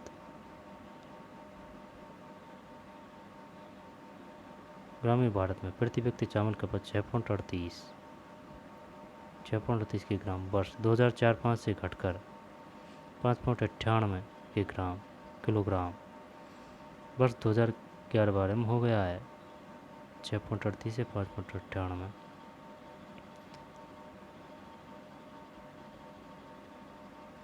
भंडारों खाद्यान्न ले जाते हुए किसान नगरीय भारत में प्रति व्यक्ति प्रति माह चावल की खपत 4.71 ग्राम से घटकर 4.49 ग्राम 2011-12 हो गया है। प्रति व्यक्ति पीडीएस चावल की खपत 2004-5 से 2011-12 तक ग्रामीण भारत में दोगुनी हुई है। ग्रामीण भारत में दोगुनी हुई है 4-5 से और 2011-12 तक ग्रामीण भारत में दोगुनी हुई और नगरीय भारत में 66% बढ़ी है। 4.71 से कितनी होगी? 4.49, ज़्यादा नहीं, कम हुई है ना। और 11-12 में हो गया है। प्रति व्यक्ति पीडीएस चावल खपत 2004-5 से 2011-12 तक ग्रामीण भारत में दोगुनी हुई है और नगरीय भारत में 66% बढ़ी है। पीडीएस गेहूं की प्रतिमाह प्रति व्यक्ति खपत 2004-05 से ग्रामीण एवं नगरीय भारत में दोगुना हो गई है। पीडीएस डीलर अधिक लाभ कमाने के लिए अनाज को खुले बाजारों में बेचना, राशन दुकानों में घटिया अनाज बेचना, दुकान कभी कभार खोलना जैसे अपचार करते हैं। अपचार राशन दुकानों में घटिया किस्म के अनाज का पड़ा रहना आम बात है जो बिक नहीं पाता। यह एक बड़ी समस्या साबित हो रही है। जब राशन की दुकान इन अनाजों को बेच नहीं पाती तो एफसीआई के गोदामों अनाज का विशाल स्टॉक जमा हो जाता है। हाल के वर्षों में एक और कारण से सार्वजनिक वितरण प्रणाली में गिरावट आई। पहले प्रत्येक परिवार के पास निर्धन या गैर निर्धन राशन कार्ड था जिसमें चावल, गेहूँ, चीनी आदि वस्तुओं का एक निश्चित कोटा होता था। ये प्रत्येक परिवार को एक समान निम्न कीमत पर बेचे जाते थे। आज आप जो 3 प्रकार के कार्ड और कीमतों की श्रृंखला देखते हैं, पहले यह नहीं थी।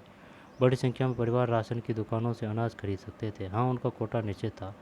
इनमें निम्न आय वर्ग के परिवार शामिल थे जिनकी आय निर्धनता रेखा से नीचे के परिवार की आय से थोड़ी ही अधिक थी। अब 3 भिन्न कीमतों वाले टीपीडीएस की व्यवस्था में निर्धनता रेखा से ऊपर वाले किसी भी परिवार को राशन दुकान पर बहुत कम छूट मिलती है। एपीएल परिवारों के लिए कीमतें लगभग उतनी ही ऊंची है जितनी खुले बाजारों में, इसलिए राशन की दुकानों से इन चीज़ों की खरीदारी के लिए उनको बहुत कम प्रोत्साहन प्राप्त है। सहकारी समितियों की खाद्य सुरक्षा में भूमिका। भारत में विशेषकर देश के दक्षिणी और पश्चिमी भागों में सहकारी समितियां भी खाद्य सुरक्षा में महत्वपूर्ण भूमिका निभा रही है। सहकारी समितियां निर्धन लोगों को खाद्यान्न की बिक्री के लिए कम कीमत वाली दुकानें खोलती है। उदाहरणार्थ तमिलनाडु में जितनी राशन की दुकानें हैं उनमें से करीब 94% सहकारी समितियों के माध्यम से चलाई जा रही है। आई बात समझ में? उदाहरणार्थ तमिलनाडु में जितनी राशन की दुकानें हैं उनमें से करीब 94% सहकारी समितियों के माध्यम से चलाई जा रही है। सहकारी समितियों की दिल्ली में मदर डेयरी उपभोक्ताओं को दिल्ली सरकार द्वारा निर्धारित नियंत्रित दरों पर दूध और सब्जियां उपलब्ध कराने में तेजी से प्रगति कर रहे हैं। गुजरात में दिल्ली में मदर डेयरी और उपभोक्ताओं को दिल्ली सरकार द्वारा निर्धारित नियंत्रित दरों पर दूध और सब्जियां उपलब्ध कराने में तेजी से प्रगति कर रहे हैं। दिल्ली में मदर डेयरी उपभोक्ताओं को दिल्ली सरकार द्वारा निर्धारित नियंत्रित दरों पर दूध और सब्जियां उपलब्ध कराने में तेजी से प्रगति कर रही है। दिल्ली में मदर डेयरी उपभोक्ताओं को गुजरात में दूध तथा दुग्ध उत्पादों में अमूल एक और सफल सहकारी समिति का उदाहरण ये आ चुका है कि ये बताइए अमूल कहाँ की सफल सहकारी समिति है? गुजरात की, दिल्ली की, राजस्थान की, पंजाब की। गुजरात। और मदर डेयरी कहाँ है? दिल्ली। वो कैसे भी किसी प्रकार से कहीं से भी क्वेश्चन दे सकता है कि दिल्ली में उपभोक्ताओं को सरकार नियंत्रित दरों पर दूध और सब्जियां उपलब्ध कराने के लिए प्रदर्शित करती है। जैसे कि दिल्ली में खालिस्तान उपभोक्ताओं को फिर ये करना है अपन को मैं अमूल एक और सफल सहकारी समिति को उदाहरण, इसने देश में श्वेत क्रांति ला दी है। देश के विभिन्न भागों में कार्यरत सहकारी समितियों के और अनेक उदाहरण हैं जिन्होंने समाज के विभिन्न वर्गों के लिए खाद्य सुरक्षा सुनिश्चित कराई है। इसी तरह महाराष्ट्र में academy of development science ADS ने विभिन्न क्षेत्रों में अनाज बैंकों की स्थापना के लिए गैर सरकारी संगठनों के नेतृत्व में सहायता की है। एडीएस गैर सरकारी संगठनों की खाद्य सुरक्षा के विषय में प्रशिक्षण और क्षमता निर्माण कार्यक्रम संचालित करती है। अनाज बैंक अब धीरे धीरे महाराष्ट्र के विभिन्न भागों में खुलते जा रहे हैं। अनाज बैंकों की स्थापना गैर सरकारी संगठन के माध्यम से उन्हें फैलाने। इसी तरह महाराष्ट्र में एकेडमी ऑफ डेवलपमेंट साइंस यानी कि एडीएस ने विभिन्न क्षेत्रों में अनाज बैंकों की स्थापना के लिए गैर सरकारी संगठनों के नेतृत्व में सहायता की है। एडीएस गैर सरकारी संगठनों के लिए खाद्य सुरक्षा के विषय में प्रशिक्षण और क्षमता निर्माण कार्यक्रम संचालित करती है। एडीएस क्या करती है? गैर सरकारी संगठनों के लिए खाद्य सुरक्षा के विषय में प्रशिक्षण और क्षमता निर्माण। अनाज बैंक अब धीरे धीरे महाराष्ट्र के विभिन्न भागों में खुलते जा रहे हैं। अनाज बैंकों की स्थापना गैर सरकारी संगठनों के माध्यम से एक मिनट रुक जा भैया, आराम से हैं। इसी तरह महाराष्ट्र में अकेडमिक ऑफ डेवलपमेंट साइंस यानी कि एडीएस कहाँ है, ये पूछ लेगा वो। यहाँ पर अमूल डेयरी कहाँ है, ये पूछ लेगा वो। यहाँ पर मदर डेयरी कहाँ है, ये पूछ लेगा वो। कैसे भी कुछ भी पूछ सकता है। ने विभिन्न क्षेत्रों में अनाज बैंकों की स्थापना के लिए गैर सरकारी संगठनों के नेतृत्व में सहायता की है। नेटवर्क में एडीएस गैर सरकारी संगठनों के लिए खाद्य सुरक्षा के विषय में प्रशिक्षण और क्षमता निर्माण कार्यक्रम संचालित करती है। अनाज बैंक अब धीरे धीरे महाराष्ट्र के विभिन्न भागों में खुलते जा रहे हैं। अनाज बैंकों की स्थापना गैर सरकारी संगठनों के माध्यम से उन्हें फैलाने और खाद्य सुरक्षा पर सरकार की नीति को प्रभावित करने में एडीएस की कोशिश रंग ला रही है। गैर सरकारी संगठनों के माध्यम से उन्हें फैलाने और खाद्य सुरक्षा पर सरकार की नीति को प्रभावित करने में एडीएस की कोशिश रंग ला रही है। एडीएस अनाज बैंक कार्यक्रम को एक सफल और नए प्रकार के खाद्य सुरक्षा कार्यक्रम के रूप में स्वीकृति मिली है। अब है सारांश।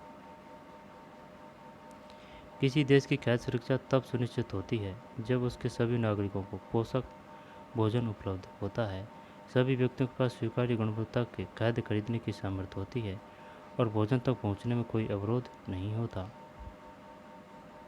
जो उसके सभी नागरिकों को पोषक भोजन उपलब्ध होता है, सभी व्यक्तियों के पास स्वीकार्य गुणवत्ता के खाद्य खरीदने की सामर्थ्य होती है और भोजन तक पहुंचने में कोई अवरोध नहीं होता। निर्धनता रेखा से नीचे रह रहे लोग खाद्य की दृष्टि से सदैव ही असुरक्षित रह सकते हैं। खाद्य की दृष्टि से सदैव ही असुरक्षित रह सकते हैं, जबकि संपन्न लोग भी आपदाओं के समय खाद्य की दृष्टि से असुरक्षित हो सकते हैं। यद्यपि भारत में लोगों का एक बड़ा वर्ग खाद्य और पोषक तत्वों की सुरक्षा से ग्रस्त है। सबसे अधिक प्रभावित समूह ग्रामीण क्षेत्रों में भूमिहीन और गरीब परिवार, बहुत कम वेतन वाले, कार्य में लगे लोग और शहरी क्षेत्रों में मौसमी कार्य में लगे अनियमित श्रमिक है। दोबारा से ले लेते हैं सारांश। किसी देश की खाद्य सुरक्षा तब सुनिश्चित होती है जब उसके सभी नागरिकों को पोषक भोजन उपलब्ध होता है, सभी व्यक्तियों के पास स्वीकार्य गुणवत्ता के खाद्य खरीदने की सामर्थ्य होती है और भोजन तक पहुंचने में कोई अवरोध नहीं होता। निर्धनता रेखा से नीचे रह रहे लोग खाद्य की दृष्टि से सदैव असुरक्षित रह सकते हैं, जबकि संपन्न लोग भी आपदाओं के समय खाद्य की दृष्टि से असुरक्षित हो सकते हैं। यद्यपि भारत में लोगों का एक बड़ा वर्ग खाद्य और पोषक तत्वों की असुरक्षा से ग्रस्त है।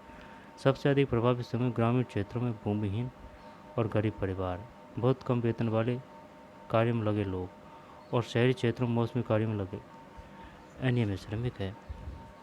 देश के कुछ क्षेत्रों में खाद्य की दृष्टि से असुरक्षित लोगों की बड़ी संख्या तुलनात्मक रूप से बहुत अधिक है। जैसे आर्थिक रूप से पिछड़े राज्यों में जहाँ बहुत अधिक गरीबी है।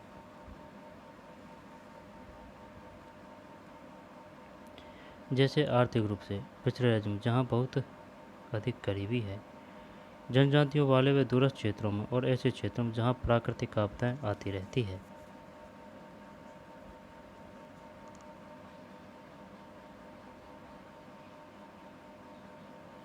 बहुत अधिक है। जैसे आर्थिक रूप से पिछड़े राज्यों में जहाँ बहुत अधिक गरीबी है, जनजाति वाले व दूरस्थ क्षेत्रों में और ऐसे क्षेत्रों में जहाँ प्राकृतिक आपदाएं आती रहती है। समाज के सभी वर्गों के लिए खाद्य की उपलब्धता सुनिश्चित करने के लिए भारत सरकार ने सावधानीपूर्वक खाद्य सुरक्षा प्रणाली तैयार की है, जिसके दो घटक हैं, एक तो बफर स्टॉक है और एक सार्वजनिक वितरण प्रणाली। ये आया था पीडीएस। किसे कहते हैं? पीडीएस। कई निर्धनता उन्मूलन कार्यक्रम भी शुरू किए जिनमें खाद्य सुरक्षा का घटक भी शामिल है। इनमें से कुछ कार्यक्रम है: एकीकृत बाल विकास सेवाएं, काम के बदले अनाज, बफर स्टॉक और सार्वजनिक वितरण प्रणाली। सार्वजनिक वितरण प्रणाली के अतिरिक्त कई निर्धनता उन्मूलन कार्यक्रम भी शुरू किए गए जिनमें खाद्य सुरक्षा का घटक भी शामिल था।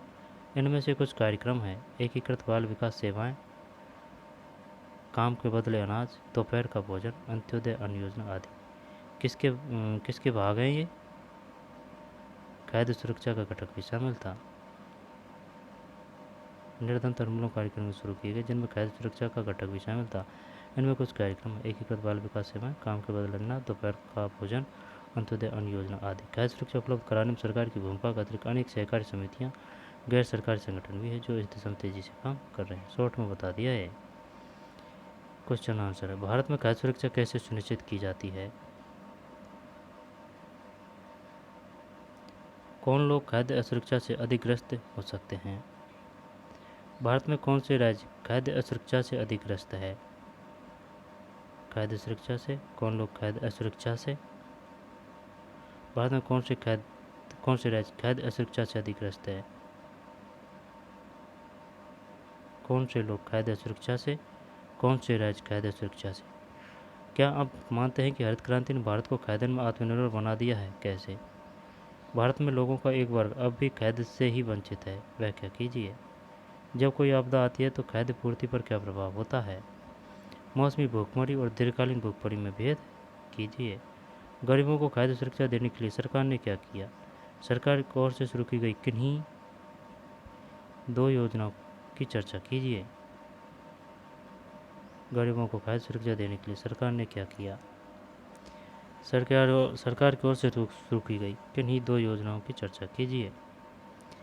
सरकार बफर स्टॉक क्यों बनाती है? टिप्पणी लिखें। न्यूनतम समर्थित कीमत, बफर स्टॉक, निर्गम कीमत, उचित दर की दुकान क्या है? टिप्पणी लिखें। न्यूनतम समर्थित कीमत, न्यूनतम बफर स्टॉक, निर्गम कीमत जैसे कि बाजार की कीमत है ना, ये है तो इतने कम देना, यानी कि कम जो दर है उससे कम देना, बाजार की कीमत है उससे, वो है निर्गम कीमत। उचित दर की दुकान, राशन की दुकानों के संचालन में क्या समस्याएं हैं? खाद्य और संबंधित वस्तुओं को उपलब्ध कराने में सहकारी समितियों की भूमिका पर एक टिप्पणी लिखें। यह है भाई, दोबारा से देख लेते हैं।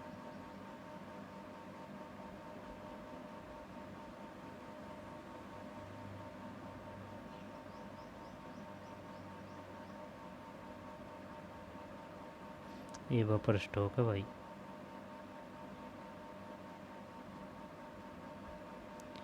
कब 25 किलोग्राम से बढ़ाकर 35 किलोग्राम कर दिया गया था खाद्य सुरक्षा में? 2002 में। खाद्य सुरक्षा अंत्योदय अन्न योजना है। अंत्योदय अन्न योजना,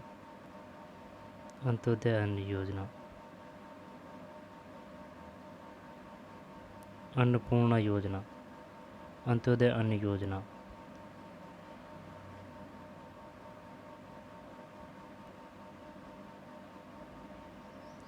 इसके बाद में भारतीय खाद्य सुरक्षा अधिनियम 2013, 75% ग्रामीण, 50% शहरी। TPDS क्या है? लक्षित सार्वजनिक वितरण प्रणाली। और RPDS क्या है? संशोधित सार्वजनिक वितरण प्रणाली, 1992 में 1700 ब्लॉकों में। और जून 1997 से सभी क्षेत्रों में गरीबों को लक्षित करने के सिद्धांत को अपनाने के लिए।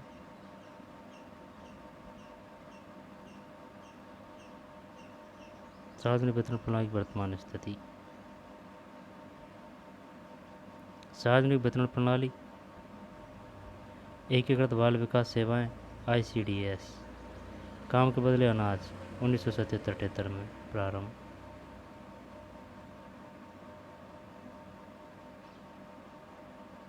$35 किलोग्राम, जिसमें 5 लीटर मिट्टी का तेल, 5 किलोग्राम चीनी। बफर स्टॉक क्या है? सार्वजनिक वितरण प्रणाली क्या है? PDS है ना, PDS। निर्गम कीमत, ऐसा कमी वाले क्षेत्रों में और समाज के गरीब वर्गों बाजार कीमत से कम कीमत पर अनाज के वितरण के लिए किया जाता है। इस कीमत को निर्गम कीमत भी कहते हैं। कम कीमत पर भारत में खाद्य सुरक्षा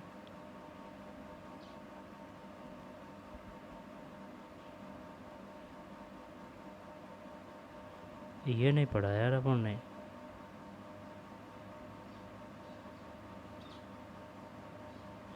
राष्ट्रीय स्वास्थ्य एवं पारिवारिक सर्वेक्षण NHFS 1998-99 में भारत में ऐसी महिलाओं और बच्चों की संख्या 11 करोड़ के लगभग है। अहमद की कहानी। कैद असुरक्षित कौन है?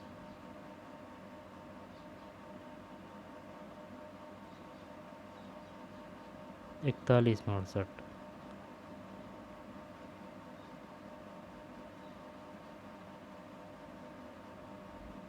कैद सुरक्षा क्यों? किसी आपदा के समय कैद सुरक्षा कैसे प्रभावित होती है? ठीक, तो चलिए मिलते हैं नए वीडियो में। धन्यवाद। अब इसके क्वेश्चन देखने हैं अपन को हैं, तो चलिए मिलते हैं नए वीडियो में। धन्यवाद।